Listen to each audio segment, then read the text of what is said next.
Hi dear friends, welcome back to our platform. So देखिए, आज का जो टॉपिक है हमारा वो है क्लास 10th मैथ्स की आपका चैप्टर 3 है दो चरों वाले रैखिक समीकरण युग्म। अब प्रीवियस जो वीडियोस थी उनके अंदर मैंने आपको बहुपद जो चैप्टर 2 था उसकी मैराथन सेशन पूरा कंप्लीट करा दिया। अब ये इसका मैराथन सेशन है, यानी पूरा रिवीजन वाला सेशन है। क्लास 10 चैप्टर 3 है दो चर वाले रैखिक समीकरण युग्म। कोशिश करेंगे कि ज्यादा लंबा वीडियो ना बने, शॉर्टेस्ट वे में कोशिश करेंगे समझने की, पर पूरे कांसेप्ट के साथ समझेंगे, कोई भी कांसेप्ट नहीं छोड़ेंगे। जो पेपर के लिए इंपॉर्टेंट है वो हमने छोड़ दिया, ऐसा कुछ भी नहीं करने वाले हैं, बहुत ही अच्छे तरीके से समझने वाले हैं। तो समझते हैं दो चर वाले रैखिक समीकरण युग्म किसे कहते हैं, क्या टॉपिक होता है। देखिए, मैं पहले समझाने की कोशिश करता हूँ। दो चर वाले रैखिक समीकरण पहले देखिए चर किसे कहते हैं। दो चीज होती है हमारे पास, एक होता है अचर, एक होता है चर। अचर चीजें क्या होती है? अचर यानी कांस्टेंट वैल्यू, जैसे कि 1 2 3 4 5 डॉट डॉट डॉट, ये सभी वैल्यूज जो आपकी गिनती वाली होती है, जो फिक्स होती है, जैसे 5 को 5 वैल्यू है उसकी 5, तो वो फिक्स वैल्यू होती है, तो उसको हम अचर कहते हैं। चर क्या होता है जो हम पढ़ते हैं, जैसे कि a b c आ गया, x y z आ जाता है क्वेश्चन के अंदर, ये सभी वैल्यूज हमारी चर वैल्यूज होती है, यानी कि ऐसी वैल्यू जिनका कोई मान हमको नहीं पता, कांस्टेंट वैल्यूज नहीं है। x की जगह पर 1 भी लिखा जा सकता है, 2 भी लिखा जा सकता है, 50 100 जितना भी है x की जगह पर हम पुट कर सकते हैं। तो ये वैसी ऐसी वैल्यूज होती है, चर नहीं होती है। स्टेबल वेरिएबल कहते हैं इनको, स्टेबिलिटी नहीं होती है कि x की वैल्यू कुछ भी हो सकती है सवाल के अकॉर्डिंग। तो ऐसी वैल्यूज को हम कहते हैं चर। तो हमको पढ़ना है x y z यानी चर जो समीकरण होते हैं उनके बारे में। तो पहला तो टॉपिक हम समझ चुके कि चर और अचर क्या होते हैं, जिसको नहीं पता उसके लिए काफी इंपॉर्टेंट हो सकता था ये। अब देखते हैं, मैं इसको हटा देता हूं यहां से। दो चर वाले रैखिक समीकरण, पहले मैं एक क्वेश्चन लिखता हूं, उसमें डिफरेंस समझने की कोशिश करूंगा। जैसे मैंने क्वेश्चन लिखा आपका 2x + 4 = 3। अब ये एक इक्वेशन है, ठीक है, तो ये कैसी है? और एक और इक्वेशन लिख देता हूं, 2x² + 5x + 3 = 0। अब ये इक्वेशन कैसी है आप इनको जरा अंडरस्टैंड करेंगे, फिर मैं बताऊंगा एक और इक्वेशन 2x + 4y + 3 = 0। ठीक है, अब ये तीन इक्वेशंस लिखी मैंने, तीन इक्वेशंस का डिफरेंट समझते हैं। पहली इक्वेशन कैसी है? एक चर वाली है, दो चर वाली, तो हम कहेंगे सर एक चर वाली है, एक x आ रहा है। चलिए x आ रहा है, आपने बता दिया एक x आ रहा है, एक चर आ रहा है, तो एक चर वाली होगी। अब दूसरी इक्वेशन को बताइए ये कैसी होगी? ये एक चर वाली होगी, दो चर वाली होगी, तो क्या होगा? ये भी एक चर वाली है। एक जो चर है इसमें कौन सा चर है, यानी कौन सा वेरिएबल है? इसमें सिर्फ x है। तो x को अगर हम बार बार रिपीट करते हैं तो इसका मतलब ये नहीं होता है कि ये दो चर वाला बन जाएगा, ठीक है, उसका ये मतलब नहीं हो सकता। जैसे कि मैंने यहाँ पर x को दो बार रिपीट किया, एक x² आ गया, एक x आ गया, इसका ये मतलब नहीं हुआ कि ये दो चर वाला बन जाएगा, क्योंकि वेरिएबल तो सिर्फ एक ही था, वो था x, रिपीट दो बार हो गया कि x और y आ गया, x और एक बार और x लिख दिया, ये आपका क्या होगा? एक चर वाला हो जाएगा। अब ये कैसा होगा? ये दो चर वाला होगा। क्यों होगा? क्योंकि इसमें एक x आ रहा है और एक y आ रहा है, यानी डिफरेंट वेरिएबल्स इसके अंदर आ रहे हैं। इसका मतलब ये है कि ये कैसा है? ये आपका दो चर वाला रैखिक समीकरण युग्म है। अब ये समझ में आ गया, इनको हमको कोई मतलब नहीं है, हमको तो पढ़ना है दो चर वाले रैखिक युग्म के बारे में। तो 2x + 4y + 3 ये क्या है? दो चर वाला रैखिक समीकरण युग्म। तो दो चर वाले रैखिक समीकरण युग्म को सॉल्व करने के लिए भी हमको दो ही समीकरण की जरूरत पड़ेगी, क्योंकि एक समीकरण से हम ना तो x की वैल्यू को निकाल सकते ना y की वैल्यू को निकाल सकते। एक फिक्स वैल्यू नहीं बता पाएंगे कि x की वैल्यू ये होगी कि y की वैल्यू ये होगी, तो एक और समीकरण की जरूरत पड़ेगी, तब जाकर हम इसको कहीं सॉल्व कहेंगे कि हाँ ये सॉल्व कर सकते हैं। यानी कि दो समीकरण जब हमारे पास होंगे, अगर दो चर वाला रैखिक समीकरण है तो दो समीकरण की ही जरूरत होगी उसको हल करने के लिए। ये हल करने वाला क्राइटेरिया और थोड़ा सा आगे की ओर है, अब इसके ऊपर बात नहीं करेंगे हम। हमारी बात थी दो चर वाले रैखिक समीकरण युग्म। युग्म का मतलब पेयर होता है, इसका मतलब दो समीकरण ही आएंगे आपके पास। पहला कंसेप्ट जो बेसिक थ्योरेटिकली कंसेप्ट होना चाहिए था इस चैप्टर के लिए, मैंने समझा दिया चर के बारे में, दो चर वाले रैखिक समीकरण क्या होते हैं उनके बारे में। अब मैं बात करूंगा जो मेन टॉपिक है उसके विषय में। मेन टॉपिक क्या है कि पहले मैं बताता हूं आपको कि एक चर वाला जो रैखिक समीकरण, दो चर वाला जो रैखिक समीकरण होता है वो क्या प्रदर्शित करता है। जैसे मैंने लिखा स्टैंडर्ड फॉर्मेट में, मानक रूप लिखता हूं इसका, क्या लिखता हूं, मानक रूप, मानक रूप। तो मानक रूप होता है आपका ax प्लस by प्लस के c बराबर 0। ये इसका एक स्टैंडर्ड फॉर्मेट है दो चर वाले रैखिक समीकरण का। a b c की जगह पर कोई भी पूर्णांक हो सकते हैं, जैसे कि मैं 2 लिख दूं या 3 या 4 लिख दूं, 2x 3y 5 = 0। एक दो चर वाला रैखिक समीकरण बन गया। अब ये जो चीज है, ये दो चर वाला रैखिक समीकरण, ये हमेशा एक चीज को रिप्रेजेंट करता है यानी प्रदर्शित करता है, वो है रेखा। एक लाइन को रिप्रेजेंट करेगा। किसको, एक लाइन को रिप्रेजेंट करेगा, यानी एक रेखा है जो कि कहीं ना कहीं से होकर निकल रही है, गुजर रही है। तो दो चर वाला रैखिक समीकरण किसको प्रदर्शित करता है, दो चर वाला रैखिक समीकरण एक हमेशा एक रेखा को प्रदर्शित करता है।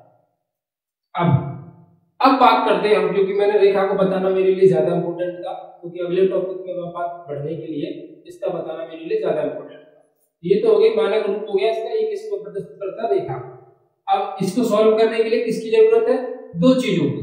मैंने क्या कहा, इसको सॉल्व कैसे करना है, इसको सॉल्व करने के लिए हमको जरूरत होती है दो समीकरण होने चाहिए। तो मैं दूसरा समीकरण मान लूं, तो इसको लिखूंगा a1 b1 c1, दूसरा लिख लेता हूं a2x b2y प्लस c2 बराबर c। अब दो समीकरण आएंगे तो दो रेखा को प्रदर्शित करेंगे। ये भी अपनी लाइन बनाएगा, अलग से एक लाइन ये बनाएगा, अलग से एक लाइन ये बनाएगा। ज्यादा कंफ्यूजन लेने की जरूरत नहीं है, बस इतना समझना है कि दो चर वाला रैखिक समीकरण एक रेखा को प्रदर्शित करता है।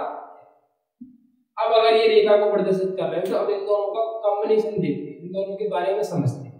तो पहला जो कॉम्बिनेशन बनता है, चीज बनती है पहली कि अगर ये दोनों रेखाएं, अगर मैं दोनों रेखाओं के बीच में अगर मैं एक अंडरस्टैंडिंग लूं, एक चीज समझाने की कोशिश करूं, तो वो क्या हो सकती है, वो ये हो सकती है, यदि ये दोनों रेखाएं कैसी हो, प्रतिच्छेद, क्या कर सकती हूँ, प्रतिच्छेद। प्रतिच्छेद मतलब इंटरसेक्ट। इंग्लिश वाले विद्यार्थी इसको वैसे समझ सकते हैं, इंटरसेक्ट, इंटरसेक्टिंग लाइन बोल सकते हैं इसको। इंटरसेक्टिंग लाइन में प्रतिच्छेदी रेखा है, ठीक है। इसका मतलब ये है कि ये तो जब दो लाइन होती है हमारे पास, इसके अंदर एक डाल लेते हैं, चलिए। तो ये दोनों क्या है, ये प्रतिच्छेदी रेखा है। इसको मैं साथ में लिख पाएगा, इसको लिख देता हूं, प्रतिच्छेदी रेखा है।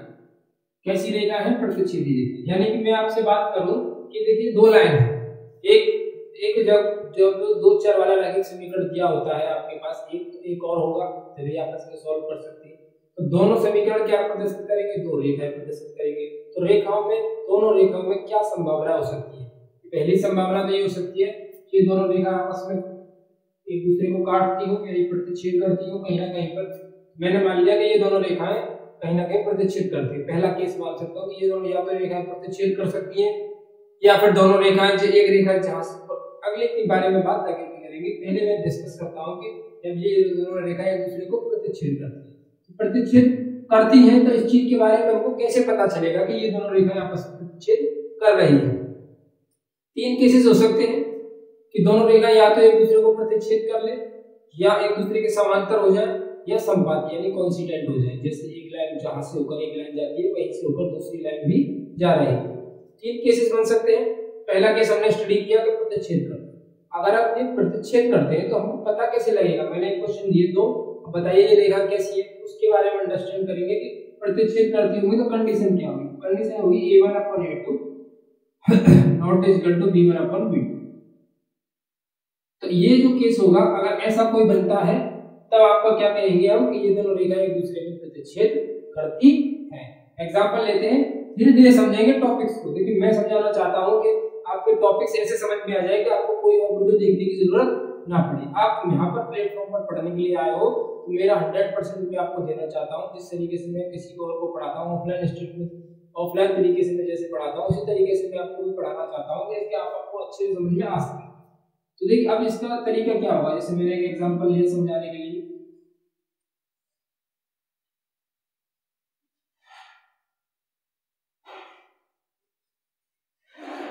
अब ये दो रेखाएं हैं, ठीक है। अब ये दोनों रेखाएं हैं, अब आपस में एक दूसरे को प्रतिच्छेद करती है, क्या करती है आपको बताना है। तो मैं चेक करूंगा, देखिए जो पहली वाली होती है वो आपकी a1 हो जाएगी, ये हो जाएगा आपका B1, ये हो जाएगा आपका C1, ये हो जाएगा A2, B2,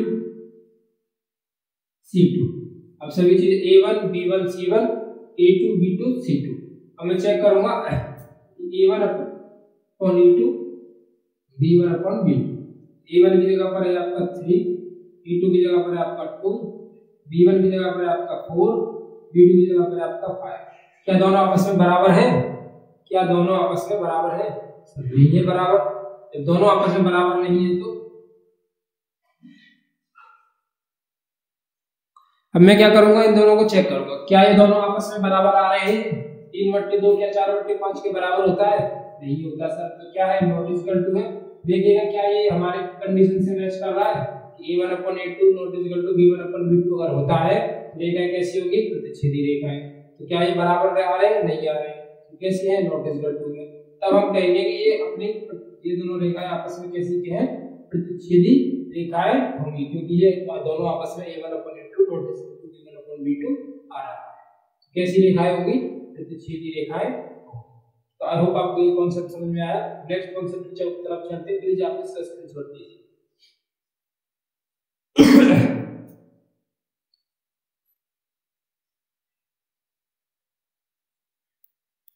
चलिए, आई होप आपने स्क्रीनशॉट ले लिया होगा। नेक्स्ट कॉन्सेप्ट है आपका, देखिए आपके लिए बहुत एफर्ट और अच्छे से करने की कोशिश करता हूं मैं, जिससे कि आपको और अच्छा समझ में आए। पूरा पूरा ट्राई नॉट पूरा स्टडी करने के बाद मतलब ऐसा होना चाहिए कि आपको पूरा कंसेप्ट समझ में आना चाहिए।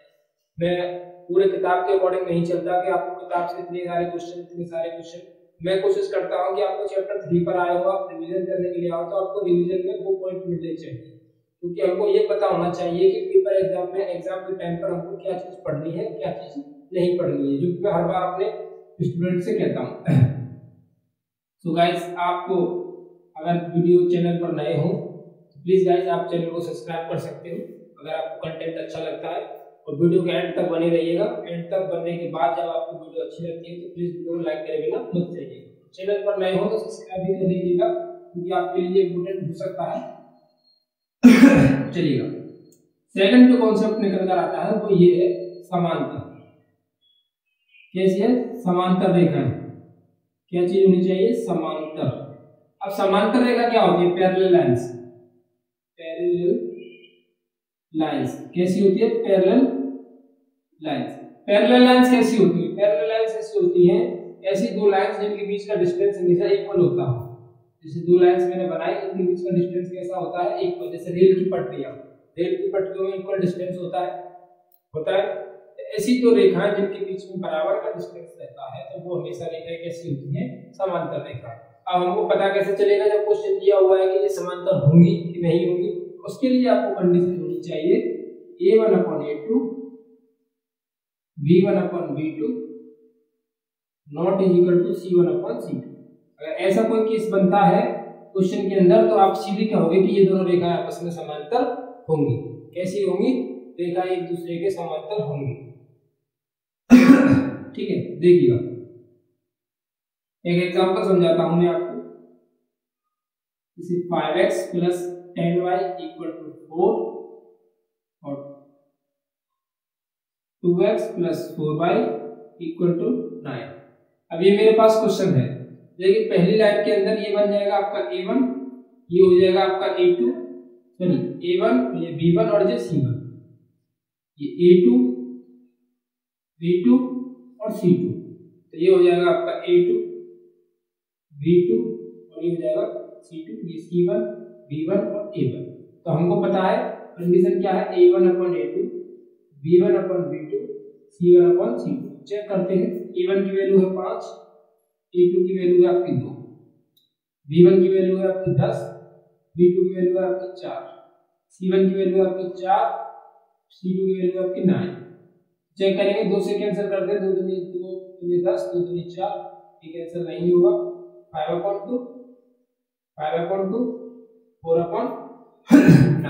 इधर लिख देता हूं मैं, ऐसा करता हूं, आपको शायद नहीं दिख रहा। इधर देखिएगा, ये जाएगा 5/2, इधर भी 5/2, इधर 4/9। तो कौन कौन से बराबर है इसमें, आगे के दो बराबर है, पीछे के बराबर नहीं है। तो क्या ये देखिए इस वाली कंडीशन से मैच कर रहा है, आगे के दो बराबर पीछे के बराबर नहीं, आगे के दो बराबर है पीछे के बराबर नहीं। इसका मतलब ये दोनों रेखाएं कैसी रेखाएं हैं, समांतर रेखाएं। कैसी रेखाएं हैं, समांतर रेखाएं। एक चीज जो इंपॉर्टेंट है वो मैं पिछली बार प्रतिच्छेदी रेखा वाले में भूल गया, वो बताता हूँ उसको कि देखिए समांतर रेखा है तो मैं हल के बारे में बात नहीं की, मैंने कितनी आंसर थे, चलिए इसके बारे में बाद में बात करूंगा। पहले आप समझ लीजिए, एक कंप्लीट चार्ट मैं आपको बनाकर रेडी करके दूंगा जिसका आप स्क्रीनशॉट आसानी से ले सको और समझ सको। अब देखिए ये क्या है, ऐसी कंडीशन मिलकर आई है तो इससे हम कहेंगे कि ये दोनों रेखाएं कैसी है, समांतर रेखाएं। बहुत ही सिंपल सा कांसेप्ट, आप इसका स्क्रीनशॉट लीजिए, लास्ट फाइनल कांसेप्ट की तरफ चलते हैं।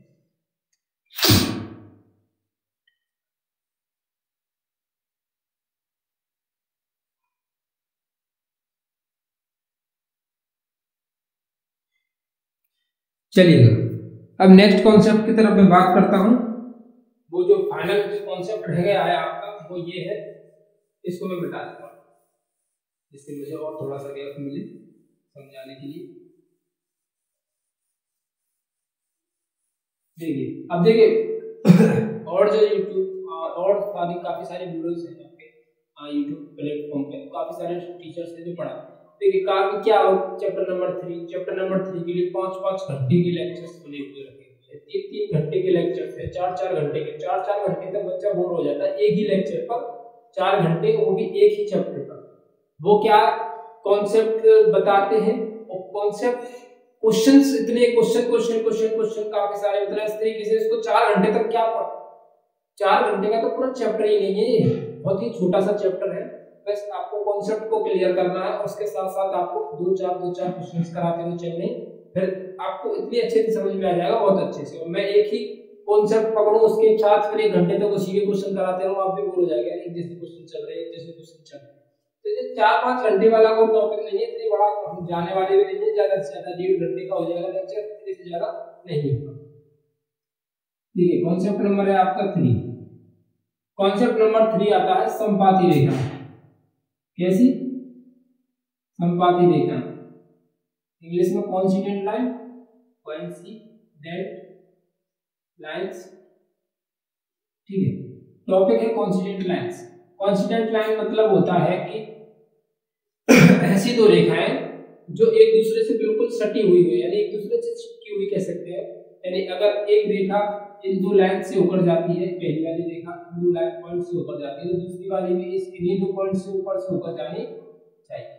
दोनों रेखाएं जो एक ही बिंदु से होकर जाती हैं वो आपकी कोइंसिडेंट रेखा यानी संपाती रेखाएं कहलाती हैं, जो एक ही पॉइंट से होकर जाती है, बिल्कुल सटी हुई होती है एक दूसरे से। ऐसी रेखा क्या कहलाती है आपकी, ऐसी रेखा कहलाती है आपकी संपाती रेखा। ठीक है, ठीक है। अब देखिए ऐसी जो कॉन्सेंट्रिक लाइंस है तो इनकी आपको पता कैसे चलेगा, तो इनका जो केस बनता है वो क्या होता है कि A1/A2 बराबर B1/B2 बराबर C1/C। अगर तीनों आपस में बराबर आ जाते हैं तो हम कहेंगे कि ये रेखाएं कैसी हो जाएगी, कोइंसिडेंट रेखा यानी कि आपकी संपाती रेखाएं कहलाएंगी। जैसे कि एग्जांपल आता है, सवाल क्वेश्चन आएगा 4x + 5y = 8, 8x + 10y = 16। बताइए दोनों रेखाएं प्रतिच्छेद करती हैं, समांतर होंगी या संपाती होंगी। अब इनको आपको तीन ऑप्शंस होते हैं, इंटरनल ऑफ दिस वाला ऑप्शन होगा। एक दो लाइंस दी हुई होंगी, फिर आपको बताना होगा कि बताइए ये दोनों रेखाएं संपाती है, प्रतिच्छेदी है, समांतर है।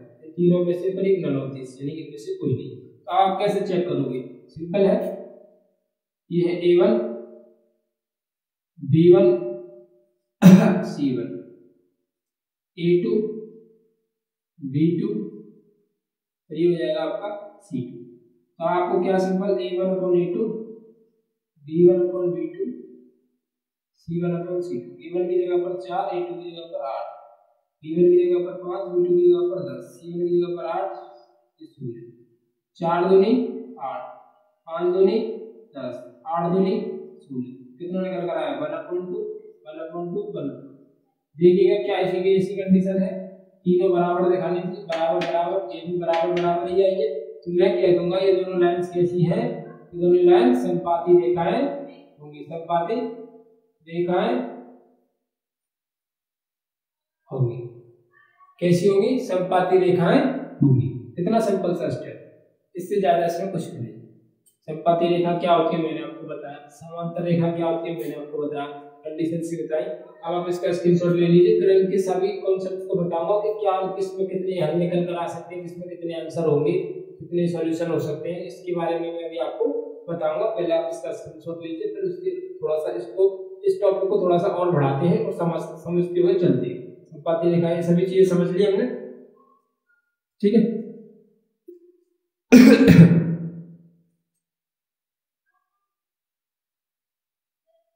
अब चलिए, अब मैं इसको आपको पूरा शेड्यूल एक बार में समझाता हूं कि क्या क्या किस किस में कितने कितने सॉल्यूशंस निकल कर आ सकते हैं, ठीक है।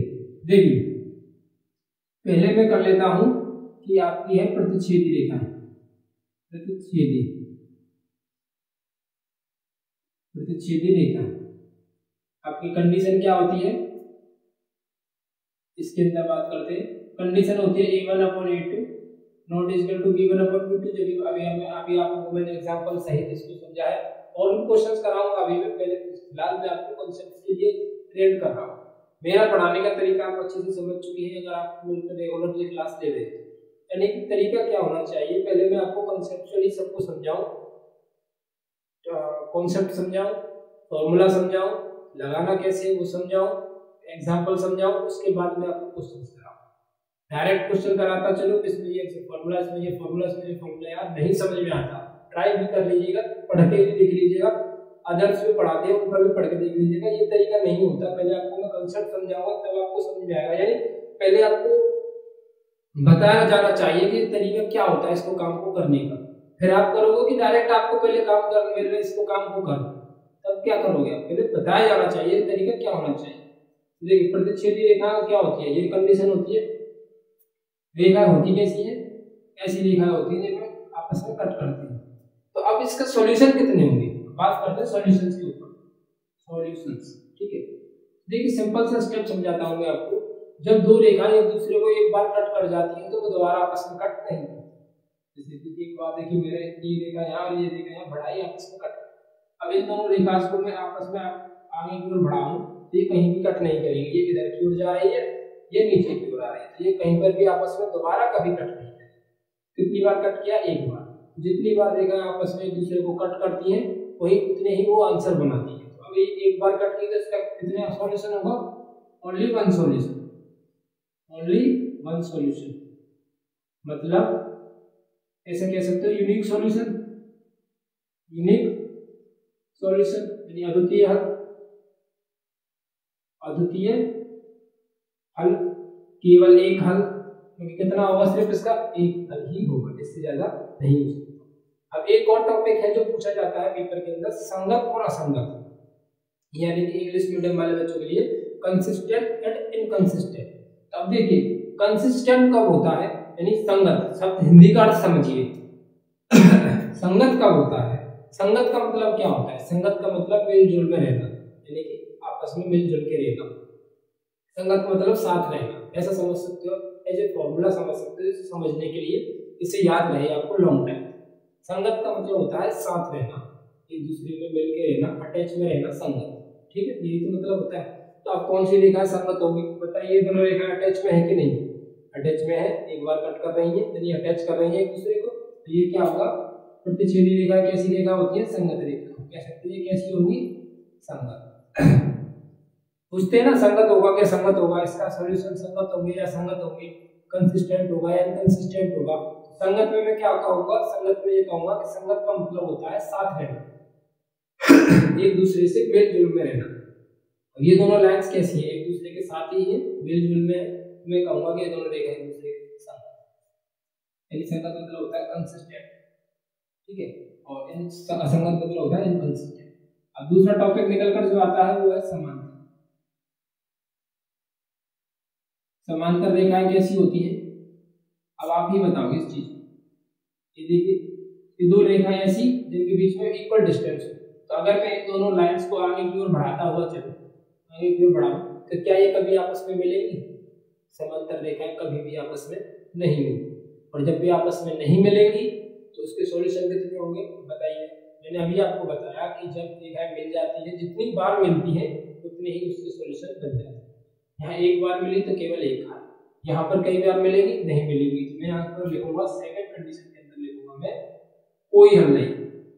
क्या लिखूंगा? कोई हल नहीं, यानी कि नो सॉल्यूशन, नो सॉल्यूशन। ठीक, ये क्या हो गया? No solution. अब बताइए संगत होगा या संगत होगा?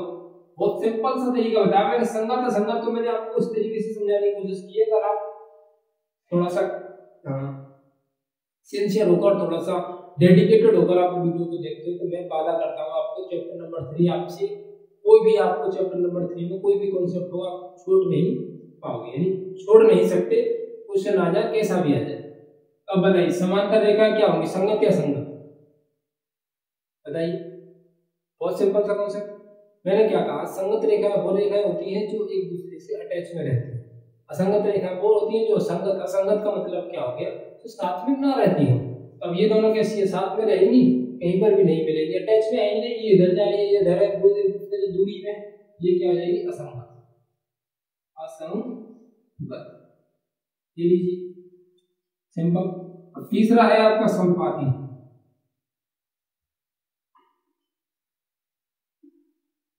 संपाती रेखा यानी कोइंसिडेंट लाइंस। ठीक है, संपाती रेखा कैसी होती है? एक लाइन जिस जगह से होकर जाए दूसरी लाइन भी उसी जगह से होकर ही सेम पैरेलल प्लेन से मिलेगी, यानी भेड़ चाल। ऐसा होता है ना, एक भेड़ जिस रास्ते चलती है उसी रास्ते सभी भेड़ें एक ही रो में एक ही रो में चलती है। तो क्या होता है? एक ही पॉइंट से होकर गुजरना। तो एक लाइन जब एक ही पॉइंट से होकर गुजरती है तो एक दूसरे से बिल्कुल सटी हुई, बिल्कुल चिपकी हुई होती है, इस तरीके से एकदम फेविकॉल का चिपका हुआ। तो एक दूसरे से जब ये सटी हुई है तो आप ये बताओगे मैंने इसमें कंडीशन नहीं लिखी थी, b1/e2 b1/b2 और बस मैंने लिख दिया था संपाती रेखा।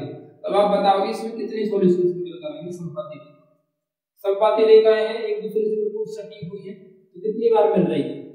कोई पता ही नहीं कितनी बार मिल रही है, तो हम कहेंगे इसमें मेनी सॉल्यूशन, यानी अनंत हल, अनंत हल, मेनी सॉल्यूशन।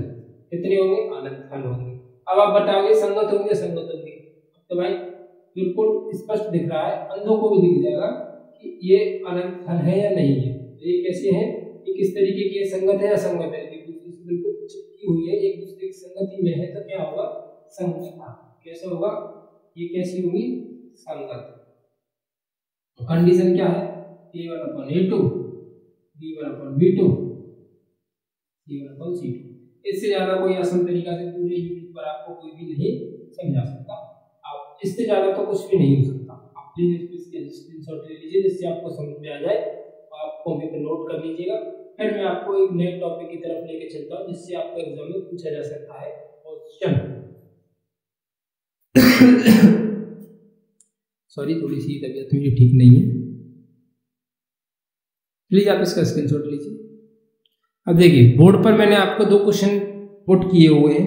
अब आपको इसमें बताना है कि कौन कौन सी इन दोनों में से कौन सी समांतर होगी, कौन सी संपाती होगी, कौन सी प्रतिच्छेद होगी, कितने हल होंगे और संगत होंगी या संगत होंगी। तीनों चारों चीजें आपको इसके अंदर बतानी है। इसमें क्वेश्चन ग्राफी विधि से भी आता है जिसको मैं आपको इन दोनों क्वेश्चन मैंने एग्जांपल दिए हैं, यानी कि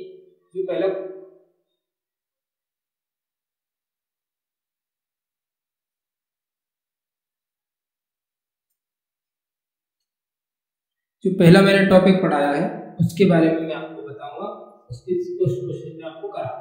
देखिए पहले मैं चेक करूंगा तो देखिए ये हो गया आपका A1, ये हो गया आपका B1, ये हो गया आपका C1, ये हो गया A2 B2 C2। ठीक है, तो A1 B1 B1 सब कुछ हमारे पास अवेलेबल है। मैं सॉल्व करूंगा A1/A2 B1/B2 C1/C2। A1 की जगह पर 2/3, T2 की जगह पर 5, B1 की जगह पर 4, B2 की जगह पर 5, C1 की जगह पर 8, इसकी जगह पर 4। ठीक है, तो ये 5 कहाँ जाएगा? इसके पास आएगा, 5 से 15 ये हो जाएगा 2/15, ये हो जाएगी 4/5, ये जाएगी इससे कैंसिल करूंगा 2/1। बताइए दोनों में लाइंस में आप कोई भी आपस में बराबर है? मैंने तीनों पॉइंट्स ले लिए, तो ये कोई भी आपस में बराबर नहीं है, ना तो ये आपस में बराबर है ना तो ये आपस में बराबर है। तो ऐसी रेखा है जब कोई भी बराबर नहीं होता है वो हो जाती है भाई प्रतिच्छेद। क्या हो जाती है? प्रतिच्छेद। रेखा कैसी हो जाएगी? प्रतिच्छेद हो जाएगी। बताइए संगत होंगी क्या संगत होंगी? तो आप कहेंगे क्या होगी? संगत होगी। क्या होगी? संगत होगी। कितने हल होंगे? केवल एक हल होगा। कितना सिंपल सा सॉल्यूशन, ये बहुत ही ज्यादा सिंपल है, इससे ज्यादा सिंपल नहीं है कुछ भी। इसको सॉल्व करते हैं। ये हो गया आपका a1 b1 c1 a2, इसके आगे में 1 मान लूंगा, b2, ये हो जाएगा आपका c2। सॉल्व करूंगा a1 upon a2 b1 upon b2 c1 upon c2। a1 की जगह पर 2, इसकी जगह पे 1, 3/2 अपॉन 4 8/5। ये हो जाएगा आपका 4 दूनी 8 2/1 3/8 8/5। अब बताइए ये आपस में बराबर है? इनमें से भी कोई भी आपस में बराबर। ये रेखा कैसी हो जाएगी? प्रतिच्छेद। कैसी हो जाएगी? ये भी आपकी प्रतिच्छेदी रेखाएं होंगी। कैसे सॉल्यूशन होंगे? एक सॉल्यूशन होगा। क्या होगा? संगत। कितना सिंपल है, इससे ज्यादा सिंपल कुछ भी नहीं है। बहुत ही सरल और बहुत ही कॉन्सेप्ट, बहुत ही स्लोली कॉन्सेप्ट मैंने आपको ये समझाया। आप इसका स्क्रीनशॉट ले लीजिए, फिर मैं बताता हूँ कि ग्राफ की विधि द्वारा संगत संगत कैसे ज्ञात करते हैं, क्योंकि ये क्वेश्चन आपका वो आ सकता है कई बार बोर्ड के पेपर में। ग्राफ की विधि द्वारा पूछा गया है कि बताइए ये रेखाएं प्रतिच्छेदी होंगी नहीं होंगी, तो ग्राफिकल रिप्रेजेंटेशन में भी आपको समझाता हूँ। आप प्लीज इसका स्क्रीनशॉट लीजिए। देखिए अब ये क्वेश्चन है ग्राफ विधि द्वारा रेखाओं की प्रकृति ज्ञात कीजिए। दो रेखाएं दी हुई है हमको, x + y = 10, 2x + 5y = graph विधि द्वारा मुझे इसकी कंडीशन बतानी है। प्रकृति का मतलब आपको मैंने प्रकृति लिख दिया है, बेसिकली आपको ये चीज बतानी है कि ग्राफिकली रिप्रेजेंटेशन के अकॉर्डिंग कि ये जो रेखा दी हुई है ये या तो प्रतिच्छेद होगी या समांतर होगी या संपात होगी। इन तीनों में से कौन सी होंगी ये बतानी है आपको, या फिर बतानी है कि बताइए ये रेखा संगत है या असंगत है। ये चीज पूछ सकता है, कुछ भी पूछ सकता है। तो ग्राफिक विधि द्वारा रिप्रेजेंटेशन हम कैसे दिखा सकते हैं इस चीज को समझते हैं। देखिए स्टेप नंबर 1 जो होना चाहिए, पहले मैं करूंगा x + y = 10। स्टेप नंबर 1 पहले लिखूंगा x = 0 पर, क्वेश्चन के अंदर x = 0 रखूंगा। जैसे जैसे मैं क्वेश्चन को करता हुआ चल रहा हूं, आप अपनी कॉपी पर नोट कीजिएगा या फिर देखिए, ठीक तरीके से देखिएगा, समझिएगा, क्योंकि हर क्वेश्चन के अंदर आपको यही प्रोसीजर फॉलो करना है। क्वेश्चन में नंबर्स चेंज हो सकते हैं, x = 0 भी आपको हर क्वेश्चन के अंदर ही पुट करना है। x = 0 पुट करूंगा तो 0 + y = 10, y बराबर हो जाएगा 10। क्वेश्चन हो जाएगा जब भी पॉइंट 1 कराएंगे वो आएंगे कि 0, x की वैल्यू जब 0 थी तो y की वैल्यू 10 आया। अब करोगे आप y = 0 पर, ठीक है, एक मिनट में तो जगह नहीं रहेगा। देखिए y = 0 पर एक बार मैंने x = 0 रखा इसी इक्वेशन के अंदर, इसी इक्वेशन के अंदर y = 0 रखूंगा। x प्लस y की जगह पर 0 = 10, x बराबर कितना आ जाएगा यहाँ पर 10 आ जाएगा। ये निकल कर आएगा, x का मान 10 निकल कर आया, कब? जब y का मान 0 था। ठीक है, तो एक यहाँ पर आप इस तरीके से एक चार्ट इस तरीके से बना लोगे, ये हो जाएगा x, ये हो जाएगा y। x का मान 0 रखा था जब y का मान कितना निकल कर आया 10, जब y का मान 0 रखा था x का मान कितना निकल कर आया 10। अब दूसरी इक्वेशन के अंदर यानी कि स्टेप नंबर 2 है 2x + 5y बराबर में 10। तो x की जगह पर क्या होगा, एक बार फिर से 0, तो 2 × 0 + 5y बराबर में 10, ये हो जाएगा 5y बराबर में 10, y बराबर में 2। ठीक है, तो ये हो जाएगा आपका x का मान 0 पर y का मान आया सेम, y = 0 पर 2x + 5 × y का मान 0 बराबर में 10, 2x = 10, 2 से कैंसिल, x = 5। x की वैल्यू कितनी आ गई 5। तो यहाँ पॉइंट कोऑर्डिनेट्स क्या बनेंगे 5, 0। इसी तरीके से एक और टिप्पा बनाएंगे आप, ठीक है। तो x और y लिखोगे आप, x का मान 0 पुट किया था तो y का मान कितना निकल कर आया था, जब y का मान 0 पुट किया था तो x का मान कितना निकल कर आया है 5। इस तरीके से आप बना लोगे। तो हर एक क्वेश्चन के अंदर आपको यही करना है, एक बार x बराबर 0 रखेंगे क्वेश्चन के अंदर तो y की वैल्यू निकल कर आ जाएगी, एक बार y बराबर 0 रखेंगे तो x की वैल्यू निकल कर आ जाएगी, सेम एक बार x बराबर 0 रखेंगे तो y की वैल्यू निकल कर आ जाएगी, एक बार y के बराबर 0 रखेंगे तो x की वैल्यू निकल कर आ जाएगी। इस तरीके से आपको ये बनाना है। अब ग्राफिकल रिप्रेजेंटेशन देखते हैं कि ग्राफ किस तरीके से बनाते हैं।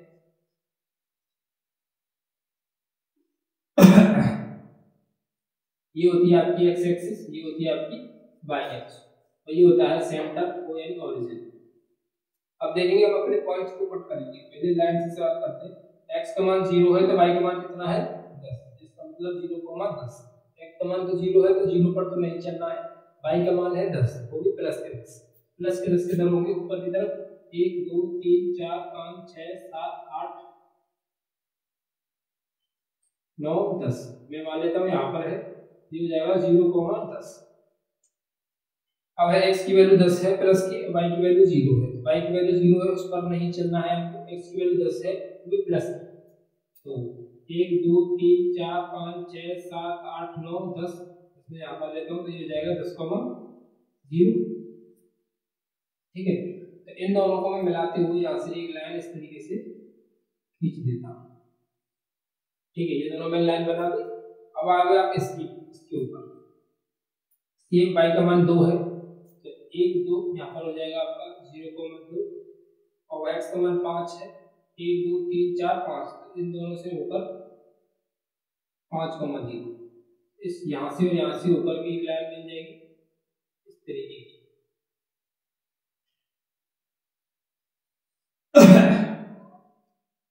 ग्राफ थोड़ा सा ठीक ठाक तरीके से बन नहीं पाया है ये, नहीं अगर आप इस ग्राफ को अच्छे से ड्रॉ करोगे ना यहाँ से तो ये दोनों लाइन एक दूसरे में क्या करेंगे कट करेंगे, तो ये दोनों क्या हो जाएगी प्रतिच्छेद हो जाएगी। अगर मैं इसको नाप कर बनाता हूँ तो ये दोनों लाइन एंड में जाकर क्या करेंगे प्रतिच्छेद हो जाएगी। यहाँ पर बोर्ड थोड़ा सा छोटा है इस वजह से, तो रेखाएं कैसी होंगी प्रतिच्छेदी, रेखाएं कैसी होंगी प्रतिच्छेदी रेखाएं होंगी। कैसी होंगी संगत होंगी। ठीक है, तो ये है इसका ग्राफिकली रिप्रेजेंटेशन। इस तरीके से ग्राफ से क्वेश्चन को सॉल्व करेंगे। तो बहुत ही अच्छे तरीके से मैंने इसको बताया। यहाँ पर थोड़ा सा बोर्ड की वजह से आप चाहो तो मैं इसको दोबारा भी बना सकता हूँ, आपको एक चाहो तो आप वीडियो को देख सकते हो, क्योंकि मैंने ग्राफिकली रिप्रेजेंटेशन की एक वीडियो सेपरेट एक वीडियो अलग से डाली हुई है कि ग्राफ किस तरीके से बनाते हैं, आप चाहो तो उसको भी देख सकते हो। वैसे यहाँ पर थोड़ा सा आप अपनी कॉपी पर अगर पैरामीटर नाप कर बनाओगे तो आपको एकदम फिक्स वैल्यू निकल कर आएगी, एकदम कट कर ही दिखाई देगी आपको, ये चेक कर लीजिएगा। देखिएगा तो मैंने कैसे किया, स्टेप 1 में x बराबर 0 एक बार y बराबर 0, एक बार x बराबर 0 एक बार y बराबर 0, इस यहां से जो पॉइंट निकल कर आए उनको मैंने यहां पर रिप्रेजेंट किया। अब वीडियो को अगर थोड़ा बहुत आपको डाउट होता है तो आप वीडियो को पीछे रिवाइंड करके देख लीजिएगा, जिससे कि आपको और अच्छे से समझ में आ जाए। ये था आपको ग्राफिकल रिप्रेजेंटेशन मैंने आपको समझा दिया। ठीक है, तो अब नेक्स्ट टॉपिक की तरफ चलते हैं। आई होप आपको ये क्लियरली अच्छे से समझ में आया होगा, तो आप इसका स्क्रीनशॉट लेंगे।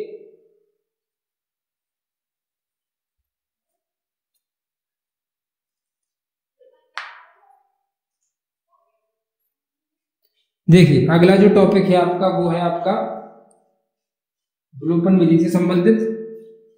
देखते हैं, पहले मैं समझ आता हूं आपको। देखिए क्वेश्चन हमारे पास जब दिए हुए होंगे, अब क्वेश्चन में हमने पढ़ा, क्या पढ़ा हमने पढ़ा कि कोई हल नहीं है, केवल एक हल है, अनेक हल है। तो अब क्वेश्चन में ये पूछा जाएगा कि इसके हल जो दिए हुए हैं उस हलों को ज्ञात कीजिए। जैसे कि मैंने क्वेश्चन सबसे पहले जो मेथड है इसको सॉल्व कैसे करेंगे, दो चर वाले रैखिक समीकरणों में x तथा y को मान ज्ञात करना है। जैसे कि मैंने एक क्वेश्चन लिखा 2x + 3y = 8, x + y = 6, ये मैंने क्वेश्चन लिखा। ये क्वेश्चन है, इसमें x तथा y के मान ज्ञात कीजिए। ठीक है, इस तरीके का क्वेश्चन आपसे पूछा जाता है पेपर के अंदर, पर इतना आसान नहीं आता जैसे मैंने लिखा है। अभी मैं आपको विधि विधि का सॉल्यूशन बताऊंगा, इसको कौन कौन से तरीके से बताए जाते हैं, फिर जो पेपर में आते हैं उनको समझाऊंगा आपका, पेपर में उनसे रिलेटेड आपको क्वेश्चन कराऊंगा कम से कम 4-5, क्योंकि जो पेपर में आते हैं उनका मेरा मोटो ज्यादातर यही होता है कि मैं आपको पेपर के कंटेंट को समझा सकूं, ज्यादा से ज्यादा बार और ज्यादा से ज्यादा क्वेश्चन उन्हीं के करा सकूं और ज्यादा फालतू में आपको कुछ भी ना कराऊं।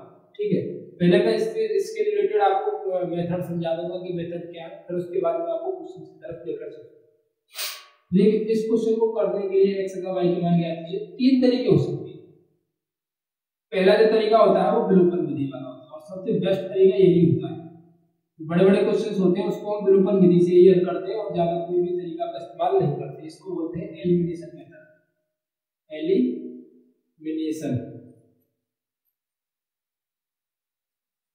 Elimination method. ठीक है, विलोपन विधि। जो बड़े बड़े क्वेश्चंस आते हैं 6-6 नंबर में, कुछ 6 नंबर में, हाँ एक अच्छा सी बात जो है वो अच्छे से टाइम पर ध्यान आ गई। आपकी जो थर्ड एक्सरसाइज है जिसमें से आपकी ये मैं जो बता रहा हूँ, लास्ट टॉपिक्स पे चल रहे हैं, 2-4 टॉपिक्स और रहेंगे, तो समझाने के बाद ये सेशन आपका खत्म हो जाएगा। यानी कि जो आपकी थर्ड चैप्टर है उसके अंदर से आपका एक 6 नंबर का क्वेश्चन डेफिनेट पक्का आएगा, देख लीजिएगा, या 6 नंबर या 4 नंबर, बड़ा ज्यादातर तो 6 नंबर में आता। पिछले साल 6 नंबर में आता। आपकी एक्सरसाइज थी शायद 3.5 थी या 3.6 थी, 3.5 थी तो मेरे हिसाब से 2022 में आपकी बार इससे क्वेश्चन पूछा गया है और बहुत ही अच्छा क्वेश्चन था, बहुत ही आसान था। पर उनको करने का तरीका सबसे बेस्ट जो होता है वो विलोपन विधि होता है, उसको मैं आपको जरूर बताऊंगा और बहुत ही अच्छे तरीके से बताऊंगा। आपने अगर समझ लिया तो ये समझ लीजिएगा आपके 6 नंबर यानी 1% तो अच्छी तरीके से पक्का हो जाएगा। एक तो होती है विलोपन विधि, दूसरी होती है आपकी प्रतिस्थापन। क्या होती है? प्रतिस्थापन विधि। तो पहले मैं आपको इन विधियों को समझाऊंगा। इसको बोलते हैं हम सब्स्टिट्यूशन मेथड। और तीसरी जो होती है आपकी वज्र गुणनखंड। क्या होती है? वज्र गुणनखंड विधि। इसको बोलते हैं हम क्रॉस मल्टीप्लिकेशन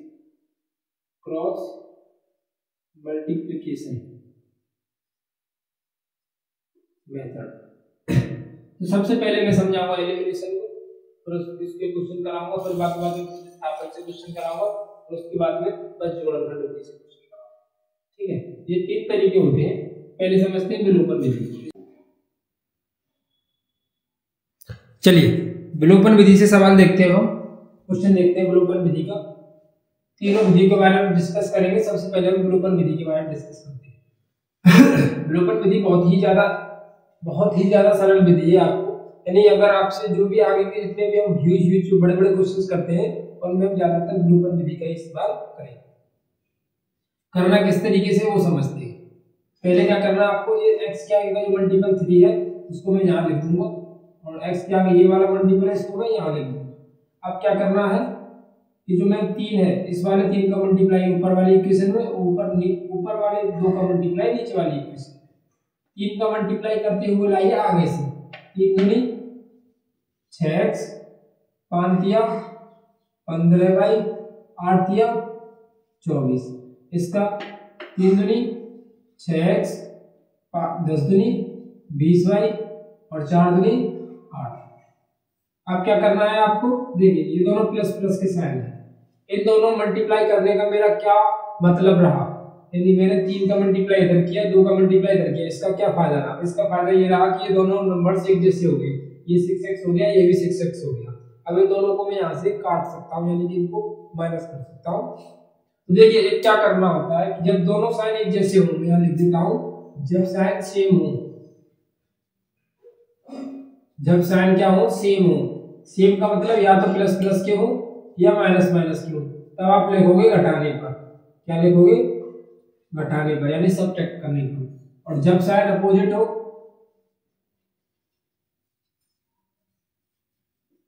जब साइन अपोजिट हो यानी एक प्लस का हो एक माइनस का हो, तब आप लिखोगे जोड़ने पर, यानी कि ऐड करने पर।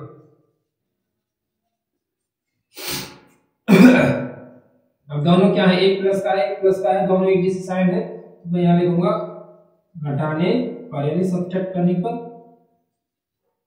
तो ये सब्ट्रैक्ट करने पर क्या होता है, साइन की पोजीशन चेंज हो जाती है, एक दूसरे के साइन अपोजिट हो जाते हैं। प्लस का साइन माइनस का हो जाता है, माइनस का साइन प्लस का हो जाता है। ये प्लस है, इसमें माइनस, ये माइनस हो जाएगा और ये भी माइनस हो जाएगा, क्योंकि ये प्लस था तो ये माइनस हो गया, ये प्लस था ये माइनस हो गया, ये भी प्लस था ये भी माइनस, ये दोनों आपस में क्या हो जाएंगे, कैंसिल। 15 माइनस 20 बाई तो कितना हो जाएगा 5 बाई 24 माइनस के 8 कितना हो जाएगा 16, 24 माइनस 8 16 ही था, माइनस से माइनस कैंसिल हो जाएगी तो बाई की वैल्यू निकल कर आ जाएगी 16/5। ये तो निकल कर आ गया बाई की वैल्यू। हमको ब्लूपर विधि से x और y की वैल्यू निकालनी थी, अब ये तो निकाल लिया हमने y की वैल्यू। अब निकालते हैं x की वैल्यू के लिए। x की वैल्यू के लिए क्या करना होगा आपको, फिर दोबारा से एक बार और इक्वेशन को लिखना होगा। ये 3x + 10y सॉरी और ये 4। अब आपको क्या करना होगा, पहली बार मैंने क्या किया कि 3 को इधर मल्टीप्लाई किया, 2 को मैंने मल्टीप्लाई इधर किया। इसका मतलब मैंने जब x वाले कोएफिशिएंट को सेव किया था तब y की वैल्यू आई थी। अब y वाले कोएफिशिएंट को सेव करते हैं, 10 ऊपर जाएगा 5 नीचे आएगा, मल्टीप्लाई कीजिए 20x + 10 × 50y 8 दाड़े 80, ये हो जाएगा 5 × 15x और 10 × 50y 5 × 20। अब देखिए दोनों प्लस प्लस के मैंने कौन कौन से एक जैसे किए हैं, 50 और 50 दोनों एक जैसे किए हैं, दोनों कैसे हैं प्लस प्लस के साइन है, तो मुझे क्या करना होगा, फिर दोबारा से वही क्या घटाने पर क्या हो जाता है, साइन बदल जाता है, ये माइनस ये माइनस ये माइनस, ये दोनों कैंसिल हो जाएंगे। 20 में से 15 जाएगा तो कितना बचेगा 5x, 80 में से 20 जाएगा तो कितना बचेगा 60, ये इससे कैंसिल हो जाएगा तो x बराबर आ जाएगा 12। x की वैल्यू निकल कर आई आपकी 12, y की वैल्यू निकल कर आई 16/5।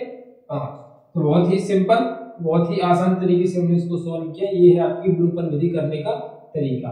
पहले आपको x के को इक्वल करना है, फिर आपको y को इक्वल करना है। x के को इक्वल करोगे तब आपकी y की वैल्यू आएगी, y के को इक्वल करोगे तब आपको x की वैल्यू आएगी। बहुत ही सिंपल तरीका था। आप जाकर थोड़ा सा वीडियो को रिवाइंड करके भी एक बार देख लीजिएगा, बहुत अच्छे से क्लियर आपको हो जाएगा। ये तो हो गई आपकी ब्लूपर विधि, आप इसको स्क्रीनशॉट लीजिए। फिर मैं आपको तीनों विधियों को समझाने के बाद फिर आपको फ्रीक्वेंटली क्वेश्चन कराऊंगा, क्वेश्चन की टाइप कराऊंगा कि जैसे इस टाइप से क्वेश्चन पूछा जाएगा तब आप क्या करोगे, फ्रैक्शनल फॉर्म में पूछा जाएगा तब आप क्या करोगे, इस तरीके से सभी आपको कंप्लीट कराऊंगा। आप इसको कीजिए, आप इसका स्क्रीनशॉट लीजिए, फिर उसके बाद में नेक्स्ट विधि को आपको बताऊंगा।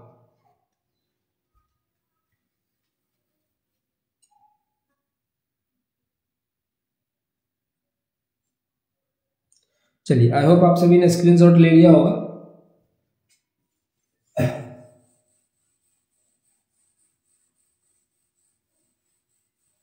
अब आती है आपकी प्रतिस्थापन विधि। क्या आती है, प्रतिस्थापन विधि। क्वेश्चन है हमारा 2x + y = 3 और 5x + 3y = 4। इस तरीके से मैंने क्वेश्चन लिख दिया। अब इसको सॉल्व करते हैं प्रतिस्थापन विधि द्वारा। तो देखिए, करने का सबसे अच्छा तरीका मैं आपको सबसे पहले बताऊं। पहले आप दोनों इक्वेशंस में ये देखोगे कि कौन से वेरिएबल यानी कौन से चर के सामने कुछ भी नहीं लिखा हुआ है।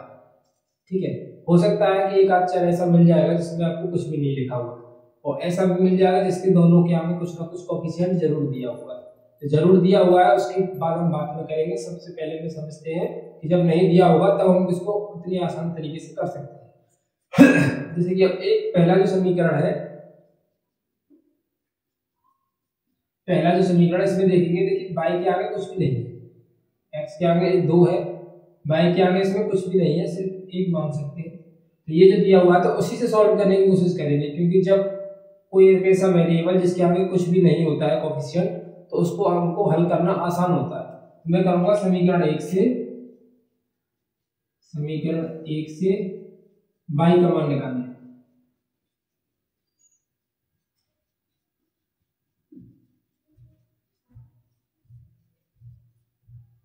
तो समीकरण 1 से जब आप y का मान निकालोगे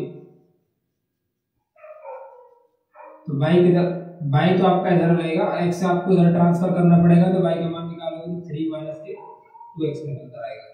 इसको मैं मान लेता हूँ समीकरण नंबर 3। क्या मान लूंगा, समीकरण नंबर 3। तो अब ये जो जिस इक्वेशन से मैंने y का मान निकाला है उस इक्वेशन के अंदर ना रखते हुए हम अगली जो दूसरी इक्वेशन है उसके अंदर पुट करेंगे। y का मान जो मान निकाला था मैंने y का, वो निकाला था मैंने फर्स्ट से, तो अब मैं पुट करूंगा इसको किसमें, सेकंड में। y का मान समीकरण 2 में रखने पर समीकरण 2 में रखने पर ठीक है, y का मान समीकरण 2 में पुट करता हूं तो ये हो जाएगा 5x + 3 इंटू y की जगह पर कितना आएगा, 3 माइनस के 2x, क्योंकि ये y है, 3 माइनस के 2x बराबर में 4। y जो यहाँ पर दी हुई है y की जगह पर मैंने पुट किया 3 माइनस के 2x। अब क्या करना है, 3 3 जा 9, 3 2 जा 6x बराबर 4। 5x माइनस 6x बचेगा माइनस के 1x, तो ये इधर ट्रांसफर करूंगा तो 4 माइनस के 9, 9 इधर चला जाएगा, माइनस के 1x बराबर 4 माइनस के 9 कितना होता है, माइनस के 5, माइनस से माइनस कैंसिल, x बराबर कितना हो जाएगा 5। तो x की वैल्यू कितने निकल कर आ गई, 5। अब x निकल कर आ गया, इसी तरीके से अब y निकाल लोगे तो x का मान जो निकल कर आ रहा है उसको मैं किस में रखूंगा, समीकरण 3 में। x का मान समीकरण 3 में रखने पर समीकरण 3 है आपका y बराबर 3 माइनस के 2x, y बराबर 3 माइनस 2 इंटू x की वैल्यू है आपकी 5, 3 दूनी 6 होता है, ये बचेगा माइनस का 3। अब देखिए आपकी y की वैल्यू भी निकल कर आ गई और आपकी x की वैल्यू भी निकल कर आ गई। इस तरीके से करते हैं प्रतिस्थापन विधि को। ये कब था, ये जब था जब आपका एक आध वेरिएबल ऐसा हो दोनों इक्वेशंस के अंदर जिसके आगे कुछ भी ना लिखा, जैसे अब इसके आगे y के आगे कुछ भी नहीं था, कितना आसान था, y को इधर किया और इसको पूरा उधर ट्रांसफर किया तो y की वैल्यू आ गई। लेकिन इसके आगे कुछ ना कुछ लिखा होता है तो फिर ये फ्रिक्शनल फॉर्म में क्वेश्चन जाता, उसको भी मैं बताऊंगा आपको कि ये फ्रिक्शनल फॉर्म यानी कि कोई भी अगर ऐसा वेरिएबल आए इसमें सभी के पास कुछ ना कुछ कोएफिशिएंट हो तब आप इसको सॉल्व कैसे करोगे, उसमें थोड़ी सी आपकी कैलकुलेशन थोड़ी टफ हो जाती है, बस उससे ज्यादा कुछ नहीं होता है। अगर आपके पास ऐसा कोई वेरिएबल मिलता है जिसकी दोनों इक्वेशंस के अंदर ऐसा कोई वेरिएबल मिलता है जिसके पास कोई भी कोएफिशिएंट नहीं है सिवाय एक के, तो वो बहुत ही आसान मेथड होता है, उसमें उससे ज्यादा सरल नहीं बन सकता आपके लिए कुछ भी। तो इसमें से उसी की वैल्यू निकाल लीजिए जिसमें कोई भी कोएफिशिएंट नहीं है। मेरे पास y में कोई भी कोएफिशिएंट नहीं था तो मैंने y की वैल्यू निकाल ली इक्वेशन फर्स्ट से, तो इक्वेशन फर्स्ट से निकालने के बाद y का वैल्यू पुट कर दिया मैंने इक्वेशन सेकंड में, और ये आंसर्स निकाल के बता दिया। प्लीज आप इसका स्क्रीनशॉट लीजिए। मैं एक और क्वेश्चन ऐसा कराता हूं जिसमें दोनों कोएफिशिएंट अच्छे से हो, तो दोनों कोएफिशिएंट होंगे तब क्या क्या लेंगे, तो एक दूसरा क्वेश्चन भी इससे मैं समझाता हूं। स्क्रीनशॉट तो आपने ले लिया होगा। अब सेकंड क्वेश्चन एक और करते हैं जिसमें दोनों कोएफिशिएंट हो आपके पास, जब कैसे करोगे फिर मैं सिखाऊंगा आपका वज्रगुणनखंड विधि।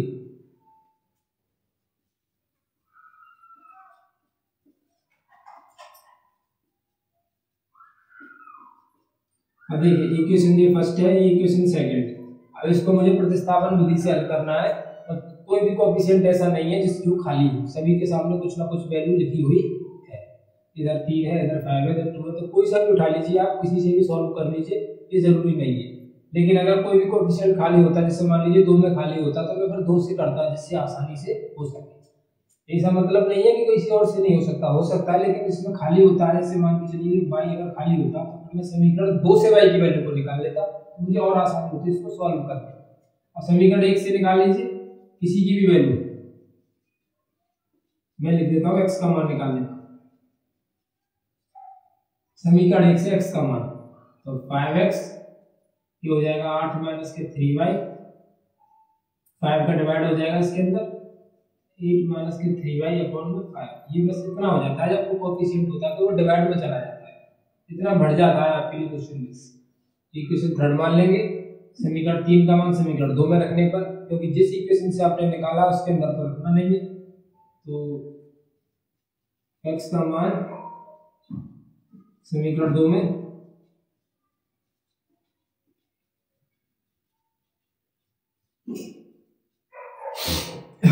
समीकरण 2 है आपका, 2x प्लस 4y बराबर में 5 2। x की जगह पर है आपका 8 माइनस के 3y बट्टे में 5। x की जगह पर मैंने 8 माइनस के 3y को 5 पुट किया। पहले मैं 2 का मल्टीप्लाई करूंगा, 8 दूनी 16, 3 दूनी 6y बट्टे में 5। इसके नीचे 1, इसका मल्टीप्लाई इसमें, इसका मल्टीप्लाई इसमें, ये हो जाएगा आपका 16 माइनस 6y प्लस 5 के 20y अपॉन 5 बराबर में 5। इसका मल्टीप्लाई इसमें, इसका मल्टीप्लाई इसमें, 16 20 माइनस से 6 करोगे तो कितना आएगा आपका 14y 55 25। इधर ट्रांसफर करोगे तो 14y बराबर 25 माइनस के 16, 14y बराबर 25 में 16 जाएगा तो कितना बचेगा 9। y का वैल्यू कितना आ गया 9/14। y का मान कितना निकल कर आ गया 9/14। तो अब y का मान जो 9/14 निकल कर आया इसको समीकरण 3 में रख दीजिए, आपका x का मान निकल कर आएगा। इतनी कैलकुलेशन थोड़ी सी टफ हो जाती है और इससे ज्यादा कुछ नहीं है। y का मान समीकरण 3, समीकरण 3, तो ये हो जाएगा x बराबर 8 माइनस के 3 इंटू y की वैल्यू 9/14 अपॉन 5। कैलकुलेशन सॉल्व करोगे 14 8 कितना होगा 112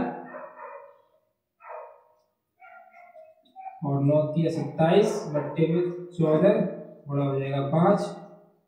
माइनस करने के बाद जो भी आंसर निकलेगा वो x की वैल्यू निकल कर आ जाएगी। ठीक है, इसको कैलकुलेट कर लेंगे तो माइनस सॉल्व करके आंसर आएगा।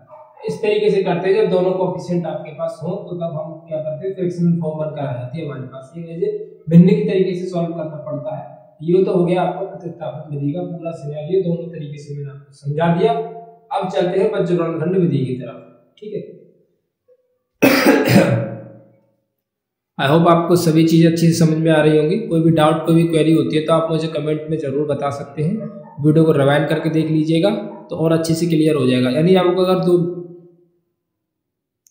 अगर आप वीडियो को 2 बार देख लेते हो, ठीक है, अगर आप वीडियो को 2 बार देख लेते हो तो पूरा चैप्टर आपका एकदम क्रिस्टल क्लियर हो जाएगा, कोई भी डाउट आपके पास नहीं रहेगा।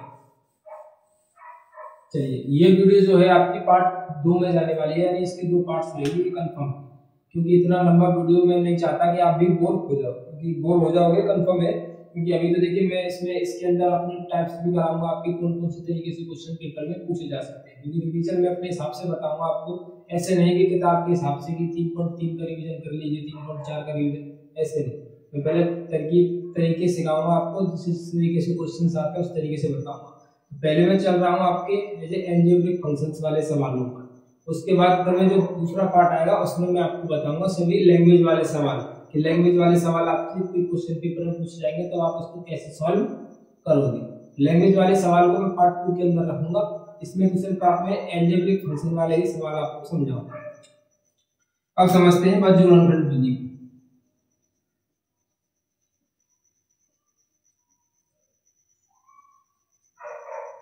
बहुत ही आसान विधि है, पर ये ज्यादातर ऐसे पूछा नहीं जाता, पर भी बता देते हैं इसको, क्योंकि क्वेश्चन किस तरीके से आएगा मैं उसको बताऊंगा आपको, टाइप्स बताऊंगा कि इस तरीके से पूछा गया है तब क्या करोगे, इस तरीके का क्वेश्चन पूछा जाएगा तब कैसे सॉल्व करोगे, इस तरीके से मैं आपको टाइप्स बताऊंगा। तो मैं आपसे डेफिनेटली कह सकता हूँ, अगर आप इस वीडियो को पूरा यहाँ तक देख चुके हो तो थोड़ा सा पेशेंस और रखिए, पूरा कंप्लीट देख कर जाइएगा, क्योंकि जो मैं टाइप्स बताने वाला हूँ आप मैं पक्का कह सकता हूँ आपसे कि आप प्रीवियस ईयर पेपर उठा के देख लीजिएगा। अगर क्वेश्चन पेपर में नहीं पूछा गया हो तो अभी भी चैनल में आपने अगर सब्सक्राइब कर लिया हो तो अनसब्सक्राइब मार दीजिएगा, कोई भी प्रॉब्लम नहीं है, क्योंकि जब आपको आपकी संतुष्टि नहीं है तो फिर चैनल पर रुकने का फायदा भी नहीं है। ठीक है ना, तो जो मैं बता रहा हूँ वो आपको पक्का है कि आपको बोर्ड के एग्जाम में जरूर मिलेगा।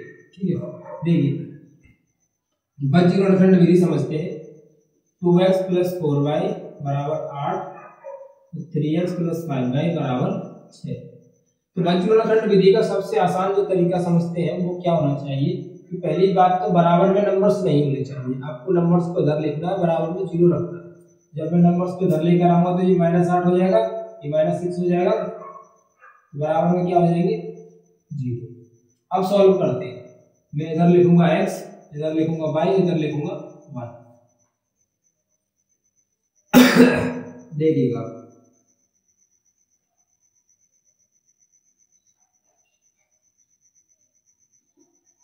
अब देखिए x y और 1 इतना आपको लिखना है। x वाले जब ब्रैकेट में बात करूंगा तो मैं x वाले टर्म्स को दाब लूंगा, मतलब x वाले टर्म्स को नहीं लिखूंगा, y वाले कोएफिशिएंट को लिखूंगा 4 5 -8 और -6 विद साइन। जैसे मैं x वाले पे चल रहा हूं तो x वाले मुझे ढक लेने हैं, यानी कि दाब लेने हैं, और बचे कितने 4 5 -8 -6। जब y वाले की तरफ चलूंगा तो मुझे y वाले दाब लेने हैं, फिर बचे -8 -6 2 और 3, इधर 2 और 3 बचेगा। ठीक है, मैंने जब y वाले पर आया तो y वाले को मुझे ढक लेना है इन दोनों को, और ये सीक्वेंस के हिसाब से चलेंगे। y के बाद कौन सा आएगा, ये वाला पहले आएगा इसको, फिर उसके बाद इस वाले, फिर 1 वाला मतलब होता है ये वाला, इसको ढक लेना है, और बचे आपके 2 3 4 और 5। ठीक है, इतना करने के बाद आपको सिंपल इसको मल्टीप्लाई कर देगा, 6 चौके 24 8 पंच 40, और एक आपको इसमें फॉर्मूले की एज ए फॉर्मूले की माइनस बीच में लगाकर चलनी है, यानी कि जो इस तरीके से मैंने लिखा है ना इसको, एज ए माइनस की फ्रैक्शन सॉल्व करना है इसमें। कैसे, एज ए माइनस की फ्रैक्शन, जैसे माइनस का भिन्न होता है ना उस तरीके से। पहले इसका मल्टीप्लाई इसमें -24, 8 का मल्टीप्लाई 5 में -40, फिर बीच में एक और आपको माइनस लगाना।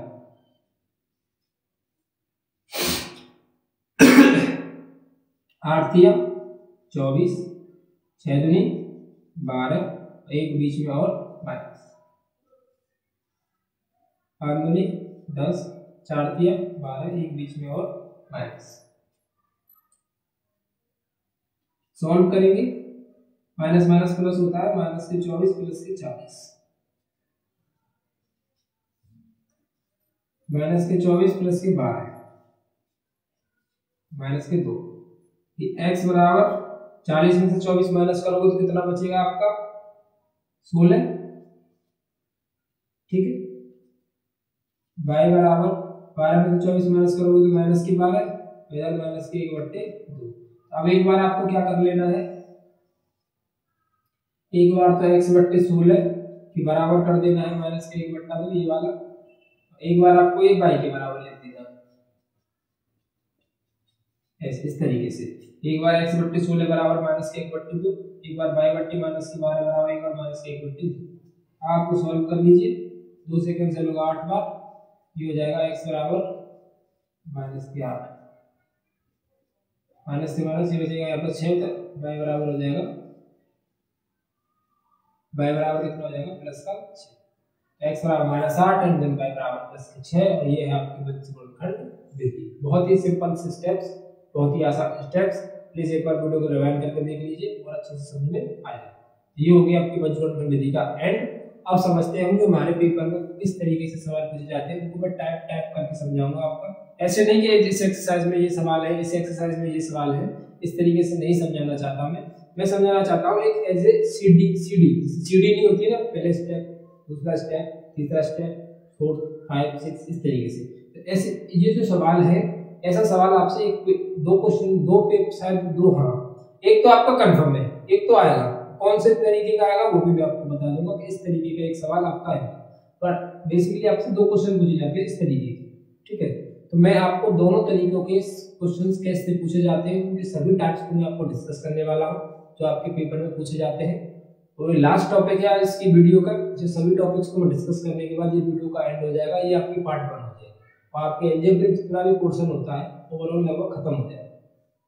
फिर उसके बाद मैं बात करूंगा अगले पार्ट के अंदर, जो बचा हुआ रह जाएगा उस पार्ट के अंदर मैं बात करूंगा आपके सेकंड जो आपके लैंग्वेज वाले क्वेश्चन है उनके विषय। पहले मैं अभी उनका डिस्कशन करता हूँ, प्लीज वीडियो को स्किप मत कीजिएगा, बहुत इंपॉर्टेंट बात बताने जा रहा हूँ इसके बाद। ठीक चलिए तो डिस्कस करते हैं हम अगले स्टेप, अगले टॉपिक की तरफ।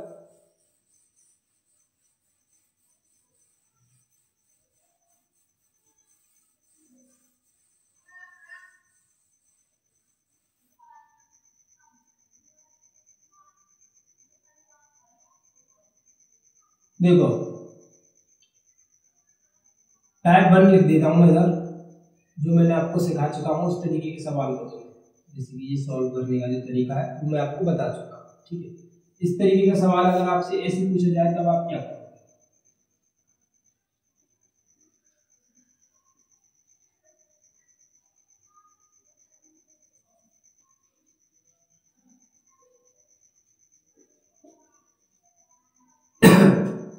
दो क्वेश्चंस लिख दिए मैंने, एक ये एक ये, ठीक है।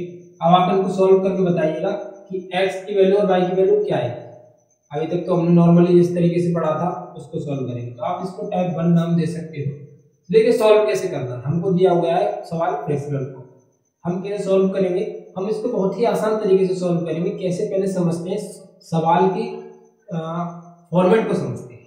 सवाल की फॉर्मेट क्या है, यदि x और y, ये तो x और y है, अगर अंश में दिए हुए हैं, अंश के ऊपर वाले हिस्से में दिए हुए हैं x और y, तब आप इसको फ्रैक्शनल तरीके से सॉल्व कर सकते हो। कौन से तरीके से? फ्रैक्शनल से। अगर हर में दिए होते तो इसका तरीका कुछ और होता। फिलहाल तो अभी मेरे पास कैसे सवाल दिए हुए हैं, ये अंश में है, x और y किधर है, ऊपर की तरफ है, अंश में है x और अंश में ही y है। तब आप इसको क्या करोगे, इसको सॉर्ट कर दोगे। सवाल को सॉर्ट कैसे करना मैं बताता हूँ, फ्रैक्शनल तरीके से। 3 का मल्टीप्लाई x में 3x, 2 का मल्टीप्लाई y में 2y, 3 दूनी 6 बराबर में 4, 3x प्लस 2y बराबर में 24। अब आप सब इसको मान लेंगे समीकरण 1, इनको नहीं मान लेते, इसको मान लेते। अब ये सवाल जो इस फ्रैक्शनल फॉर्म में दिया था, मैंने इसको इस तरीके से बनाया। ऐसे ही आप इसको करोगे। 6 तो 12x,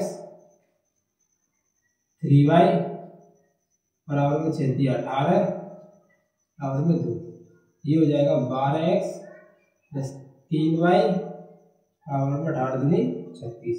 ये हो जाएगी आपकी समीकरण नंबर 2। अब ये दो जो क्वेश्चन बट्टे में दिए हुए थे, हमको बट्टे की फॉर्मेट में दिए हुए थे, मैंने इसको इस तरीके से बना लिया। अब सिंपल बन गए, एक ऐसा और एक ऐसे बन गए। अब इसको हम आसानी से सॉल्व कर देंगे। तो ये क्या था, ये तब इसको हम ऐसे इस फॉर्मेट को तो तभी बना पाते हैं जब x और y अंश में दिए हुए हो। अगर हर में दिए होंगे तो फिर हम ऐसा नहीं करेंगे, बिल्कुल भी नहीं करेंगे। अब इसको आपस में मैं क्या करूंगा, सॉल्व। देखिए सॉल्यूशन देखते हैं इसका। 3x प्लस 2y बराबर में 24, 12x प्लस के 3y बराबर में 36। अब आप इसको विलोपन विधि से आसानी से सॉल्व कर सकते हैं। 12 का मल्टीप्लाई इधर कर लीजिए, 3 का मल्टीप्लाई इधर कर लीजिए, 12 किया 36x, 12 दूनी 24y, और 12 गुणा 24 करोगे तो कितना आएगा, 12 चौक 48 की 8 हाथ लगी 4, 12 दूनी 24, 24 और 4 28। ठीक है, करोगे 12 किया 36x, 3 किया 9y, 36 किया 108, 3 किया 9 और 1 10। ठीक है, 36 किया 108। अब देखिए ये दोनों साइन कैसे हैं, प्लस प्लस के साइन है, दोनों प्लस प्लस के साइन होते हैं। तो मैंने आपसे क्या कहा था, क्या लिखोगे, घटाने। क्या लिखना पड़ेगा मुझे, घटाने पर। ये हो जाएगा माइनस, ये हो जाएगा माइनस, और ये भी, ये दोनों क्या हो जाएंगे, कैंसिल। 24 में से 9 जाएंगे तो कितना बचेगा आपका,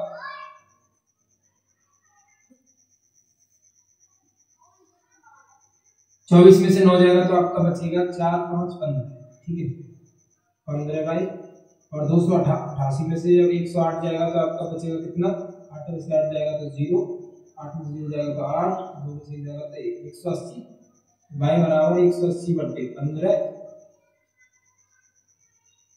तो कितना आएगा मुझे, 15 से कितनी बार कैंसिल हो जाएगा ये,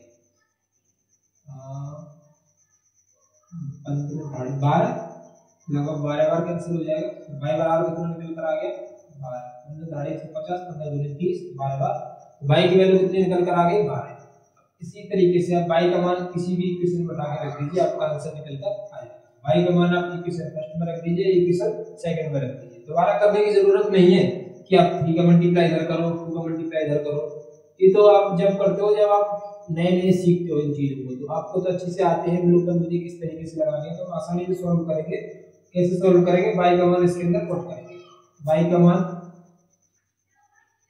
समीकरण 1 में, इसमें समीकरण 1 में, समीकरण 1 है आपका 3x प्लस 2y बराबर 24, 3x प्लस 2 इंटू वाई की जगह पर 12 बराबर 24, 3x 12 दूनी 24, सही 12 है, 12 दूनी 24 तो निकालो, बराबर में 24, 3x बराबर 0, तो x बराबर कितना आ जाएगा, 0 निकल कर आएगा। तो x बराबर कितना हो जाएगा,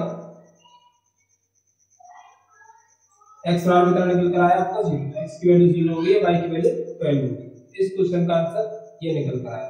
तो सिंपल मेरा समझाने का तरीका सिर्फ यही था कि अगर ऊपर एक्स और वाई आती है तो आप पहले इसको क्रॉस मल्टीप्लाई सॉल्व करके इतनी चीज इस तरीके से बना लोगे। इस तरीके से बनाने के बाद आप कोई सी विधि लगा लीजिए, प्रतिस्थापन, विलोपन, बंजुगणन, उससे आपका आंसर निकल कर आ जाएगा। ठीक है, बहुत ही सिंपल स्टेप्स। प्लीज आप इसका स्क्रीनशॉट लीजिए। फिर टाइप नंबर 2 को मैं समझाता हूँ। इस तरीके का क्वेश्चन अगर आपके पास आता है तब आप कैसे करोगे, जब मैंने बताया था आपको कि एक्स और वाई ऊपर आए तब क्या करना है। ठीक है, अब आप थोड़ी बहुत अगर डाउट भी रह जाता है तो आप रिवाइंड करके देख लीजिएगा वीडियो को, तो आपको और अच्छे से क्लियर हो जाएगा। अब टाइप नंबर 2 को डिस्कस करें।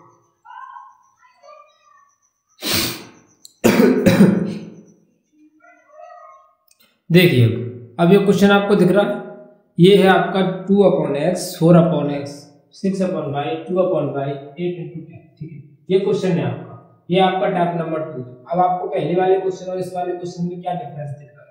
ये डिफरेंस है कि पहले वाले क्वेश्चन में x ऊपर थी, अब के वाले क्वेश्चन में x नीचे है। यानी पहले वाले क्वेश्चन के अंदर x जो थी अंश में थी, अब के वाले क्वेश्चन के अंदर x जो है हर में है। तो दोनों को करने का तरीका क्या होना चाहिए?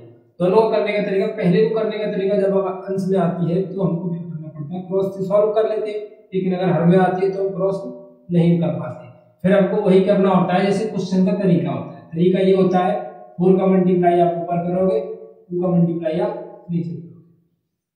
8 4 दूनी 8/x, 6 चौके 24/y, 8 चौके 32, 4 दूनी 8/x, 2 दूनी 4/y, 10 दूनी 20। माइनस माइनस माइनस दोनों कैंसिल हो जाएंगे घटाने पर। देखिए 24/y माइनस के 4/y, 32 माइनस के 20। अब इसको क्या करना है, माइनस करना है। 24 माइनस 4 कितना होता है 20/y, ये 32 माइनस 20 करोगे तो कितना बचेगा 12। तो y की वैल्यू कितना आ जाएगी 20/12, कितनी 20/12। काटना चाहो तो इसको काट सकते हो, 10/6 5/3, कितनी 5/3। सेम प्रोसीजर को दोबारा फॉलो कर लीजिए, या फिर आप कैसा कर सकते हो, y की वैल्यू को पुट कर सकते हो। लेकिन मैं चाहूंगा कि मैं सेम प्रोसीजर फॉलो करूं, इससे मुझे और आसानी मिले इसको सॉल्व करने में। ठीक है, 4/x प्लस 2/y बराबर में 10। ठीक है, अब क्या करना होगा, पहली बार मैंने 4 और 2 लिए थे, अब की बार में 2 और इधर 6 लूंगा। 2 का मल्टीप्लाई करता हूँ इसके साथ तो 2 दूनी 4/x हो जाएगा। 2 का मल्टीप्लाई 6 के साथ तो 12/y हो जाएगा, 8 दूनी 16। 6 का मल्टीप्लाई 4 के साथ 24/x हो जाएगा। 6 का मल्टीप्लाई 2 के साथ तो 12/y हो जाएगा, 10 7। अब ये क्या होगा, देखिए ये वाला एक जैसा हो गया, प्लस प्लस के साइन है तो फिर लिखूंगा मैं घटाने पर माइनस माइनस माइनस, ये दोनों कैंसिल। 4 माइनस के 24, 4/x माइनस के 24/x, ये 16 माइनस के 60, बचेगा 20/x। यहाँ से कितना बच जाएगा, 0 में 6 यानी 10 में से 6 गए तो 4, 5 में से 4 गए 5 में से 1 जाएगा तो 4, 44 माइनस से माइनस कैंसिल, तो x बराबर आ जाएगा 20/44। ये निकल कर आ गया आपकी x और y की वैल्यू, जब सवाल आपको इस तरीके से दिया हुआ होगा। बहुत ही सिंपल था, प्लीज आप इसका स्क्रीनशॉट लीजिए। फिर मैं एक और क्वेश्चन इसी टाइप का कराऊंगा, थोड़ा सा लेवल थोड़ा सा ऊंचा, क्वेश्चन का थोड़ा सा लेवल बढ़कर कराऊंगा इसी टाइप का क्वेश्चन, जब आपको फ्रैक्शनल फॉर्म में हो। बहुत बढ़िया क्वेश्चन था, ऐसा क्वेश्चन आपसे बोर्ड के एग्जाम में पूछा जा चुका है। ठीक है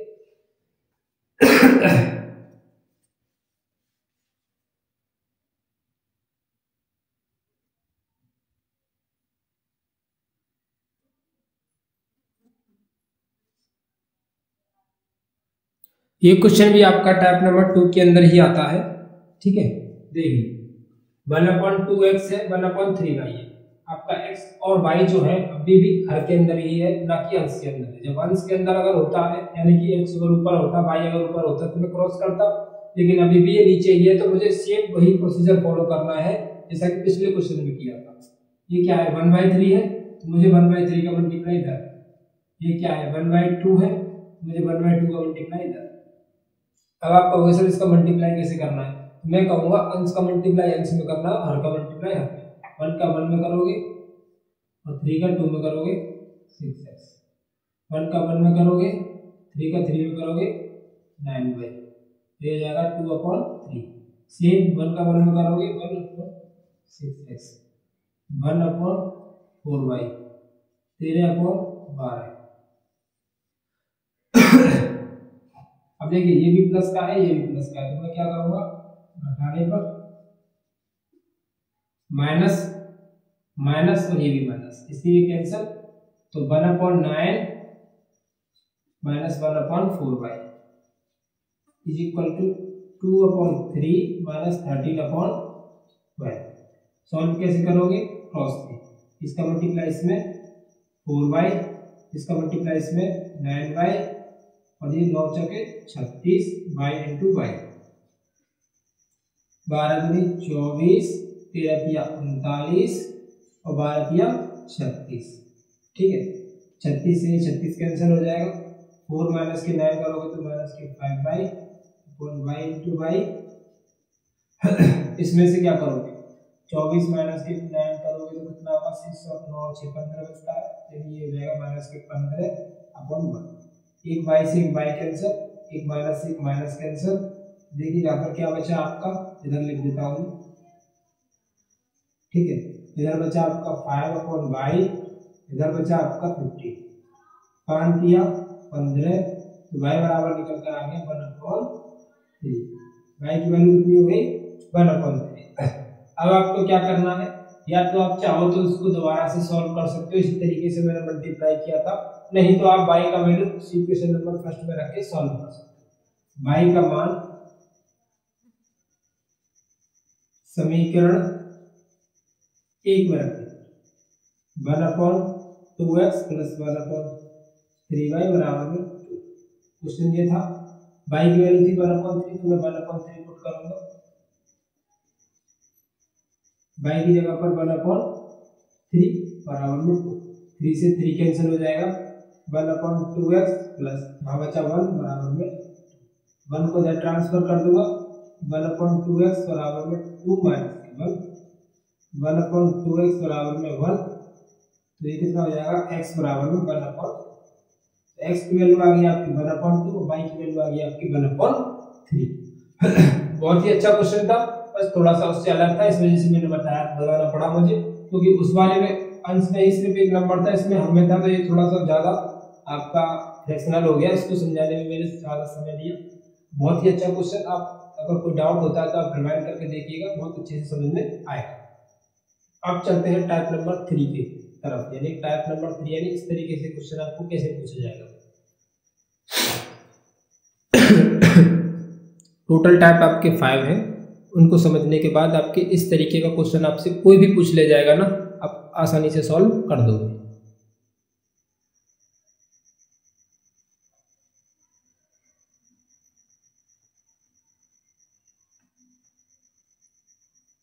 चलिएगा, अब देखिए बात करते हैं हम अगले टाइप की।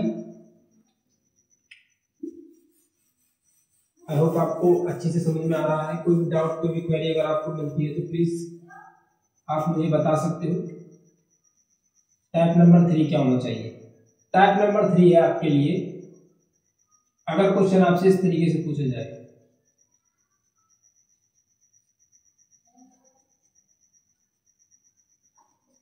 भाई -1 जरूरी नहीं है, 2 भी आ सकता है, और ये दोनों एक जैसे रहेंगे, कितना कंफर्म, x -1 इधर है तो x -1 इधर रहेगा, इधर y -2 तो y -2 रहेगा।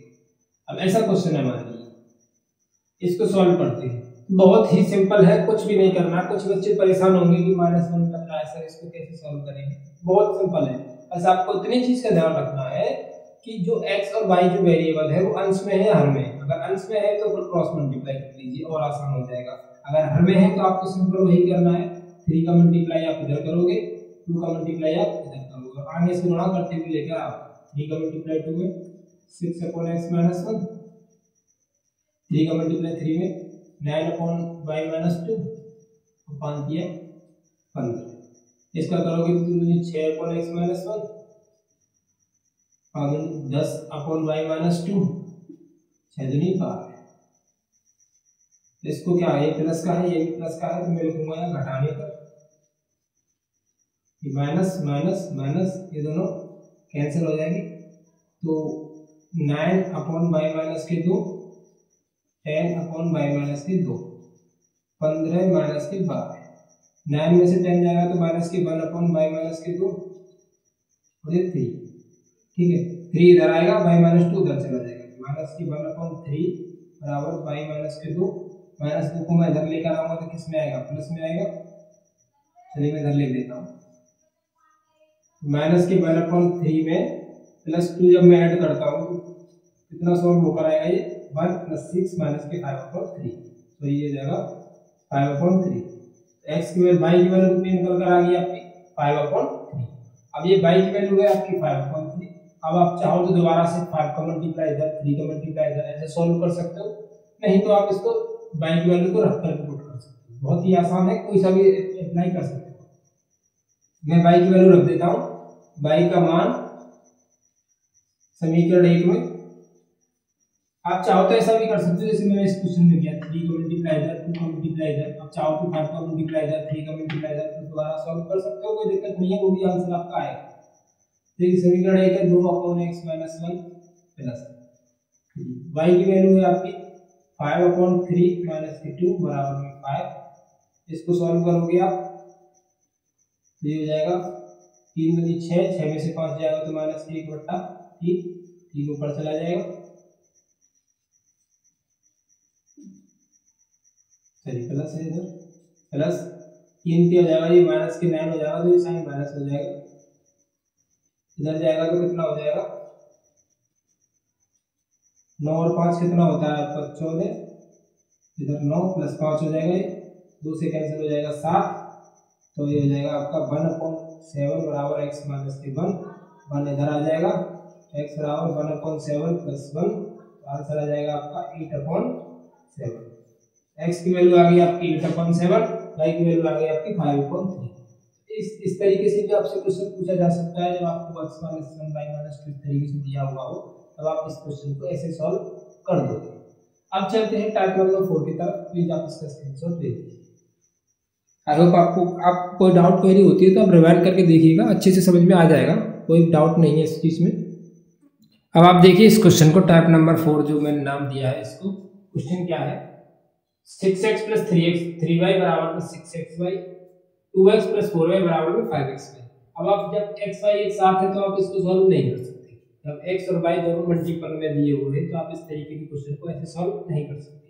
तब आपको क्या करना होगा, x और y को सेपरेट करना होगा।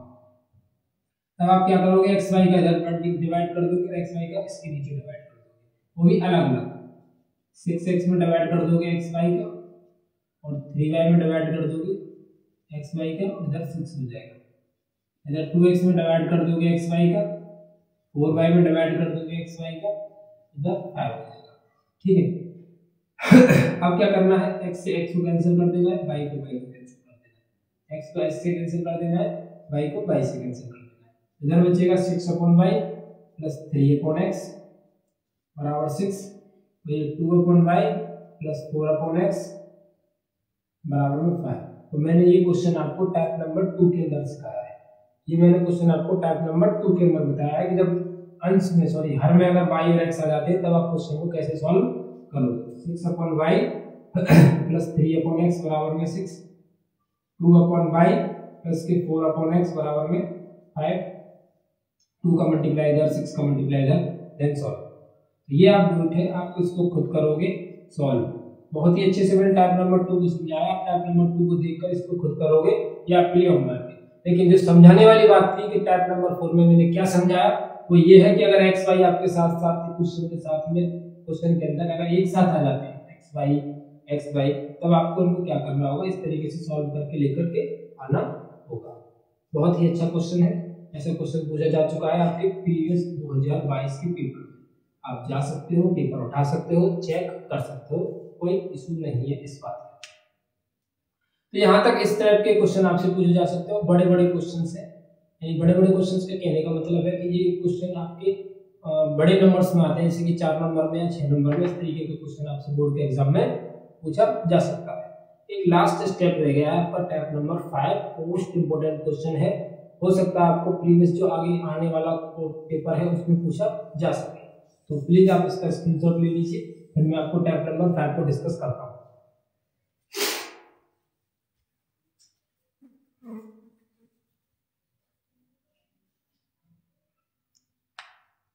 चलिए, आई होप आप सभी ने स्क्रीनशॉट ले ही लिया होगा। अब चलते हैं नेक्स्ट कंसेप्ट की तरफ। चलिए, अब है ये आपका टाइप नंबर 5 और मोस्ट इंपोर्टेंट टाइप है।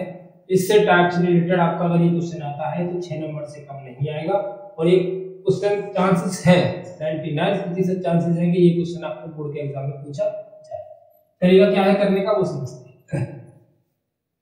क्या है कि वही तरीका है हमारा, 15 का मल्टीप्लाई इधर करोगे, 10 का मल्टीप्लाई इधर करोगे, मल्टीप्लाई करते हुए लाओगे तो 150 अपॉन x प्लस वाई, 15 का गुणा 2 में करोगे तो 30 x माइनस वाई, 15 चौके 60, फिर इसमें करोगे तो 150 upon x plus Y, 50 upon x minus Y, 20। थोड़ी सी तबीयत मेरी अभी ठीक नहीं है। प्लस और प्लस दोनों कैसे हैं, प्लस प्लस आ रहे तो मैं यहाँ लिखूंगा घटाने पर, तो ये हो जाएगा माइनस प्लस और एक प्लस, क्योंकि साइन चेंज हो जाएंगे, प्लस का है माइनस हो जाएगा, माइनस का प्लस हो जाएगा, माइनस का प्लस हो जाएगा, ये दोनों आपस में क्या हो जाएंगे, कैंसिल। फिर क्या हो जाएगा 13 upon X minus Y plus 15 upon X minus Y बराबर में 60 प्लस के 20। सॉल्व करोगे तो हो जाएगा 80 अपॉन एक्स माइनस वाई बराबर में 80, 80 से 80 कैंसिल करोगे तो एक्स माइनस वाई बराबर निकल कर आएगा 1। और हमको एक्स माइनस वाई बराबर कितना निकल कर आया 1। एक्स माइनस वाई की जो वैल्यू निकल कर आई है उसको मैं समीकरण 1 में रख दूंगा, जिससे मुझे एक्स प्लस वाई की भी वैल्यू निकल कर आएगी, क्योंकि अभी मेरे एक्स और वाई की वैल्यू नहीं निकल कर आई है, क्योंकि यहाँ पर एक्स माइनस वाई है तो मुझे एक्स प्लस वाई की वैल्यू भी निकालनी पड़ेगी, तब जाके इसका आंसर मेरा एक्स और वाई का मैं निकाल पाऊँ। तो मैं एक्स माइनस वाई का मान तो दिया है उसको समीकरण 1 में रखूंगा। एक्स माइनस वाई का मान समीकरण 1 में रखने का, समीकरण 1 है आपका 10 upon X plus Y 2 upon X minus Y बराबर 4। एक्स माइनस वाई का मान कितना हो जाएगा 1, इधर ट्रांसफर करूंगा,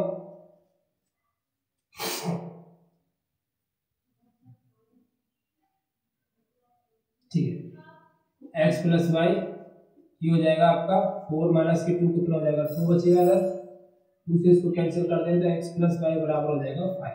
ये इक्वेशन बन जाएगी आपके लिए सेकंड, ये इक्वेशन बन जाएगी आपके लिए फर्स्ट। तो यहाँ से मुझे मिला कि एक्स माइनस वाई की वैल्यू निकल कर आ गई और एक्स प्लस वाई की वैल्यू निकल कर आ गई। एक्स प्लस वाई और एक्स माइनस वाई को दोनों को आपस में सॉल्व करूंगा, तब जाकर मुझे एक्स और वाई की वैल्यू निकल कर आएगी। तब समीकरण 1 तथा 2 से मैं इसको एक और घुमा लेता हूँ, 1 तथा 2 से x minus Y equal to 1 है, x plus Y equal to 5। दोनों को एक बार क्या कर देता हूं मैं जोड़ने पर, ये दोनों कैंसिल हो जाएंगे जोड़ने पर, माइनस प्लस कट जाएगी और ये दोनों क्या हो जाएंगे 2x बराबर में 6, x बराबर में कितना हो जाएगा 3। x की वैल्यू को आप समीकरण 1 में रख दीजिए, ठीक है। x की वैल्यू 3 निकल कर आई है, ये समीकरण 1 था, ये समीकरण 2 था, तो x का मान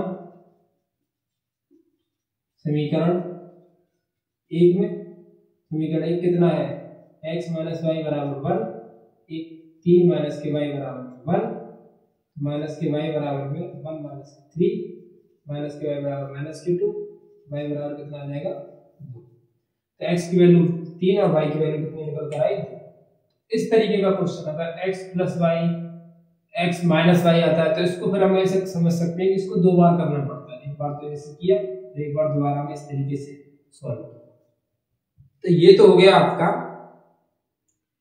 अलजेब्रिक, जो इतने अभी क्वेश्चन बन सकते थे उतना मैंने आपको समझा दिया कि इस तरीके से क्वेश्चन आपके पेपर में पूछे जा सकते हैं। इससे ज्यादा आपके पेपर में इस तरीके के क्वेश्चन की विलोपन विधि से एक्स और वाई मान निकालने वाले क्वेश्चन, यानी एक्स और वाई निकालने वाले क्वेश्चन जो होते हैं कि एक्स को वाई निकालिए, वाई को मान निकालिए, ऐसा भी क्वेश्चन आ जाएगा, वैसा क्वेश्चन आ जाए, इतने जितने भी क्वेश्चन बन सकते थे मैंने आपको समझा।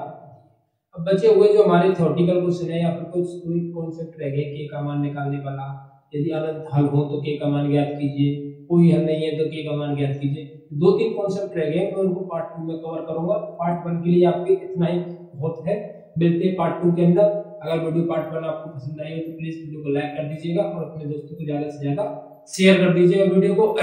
और हाँ, मोस्ट इंपोर्टेंट बात ये है कि आप थोड़ा सा वीडियो को कम देखते हो तो पूरा वीडियो को देखा कीजिए, जब भी आपको एफर्ट मिलता है। जो पार्ट 2 है उसको पूरा कंप्लीट देखिएगा। और अगर चैनल सब्सक्राइब नहीं किया है तो प्लीज चैनल को सब्सक्राइब करिएगा मत चाहिएगा, अगर आप न्यू स्टूडेंट है हमारे चैनल पर तो।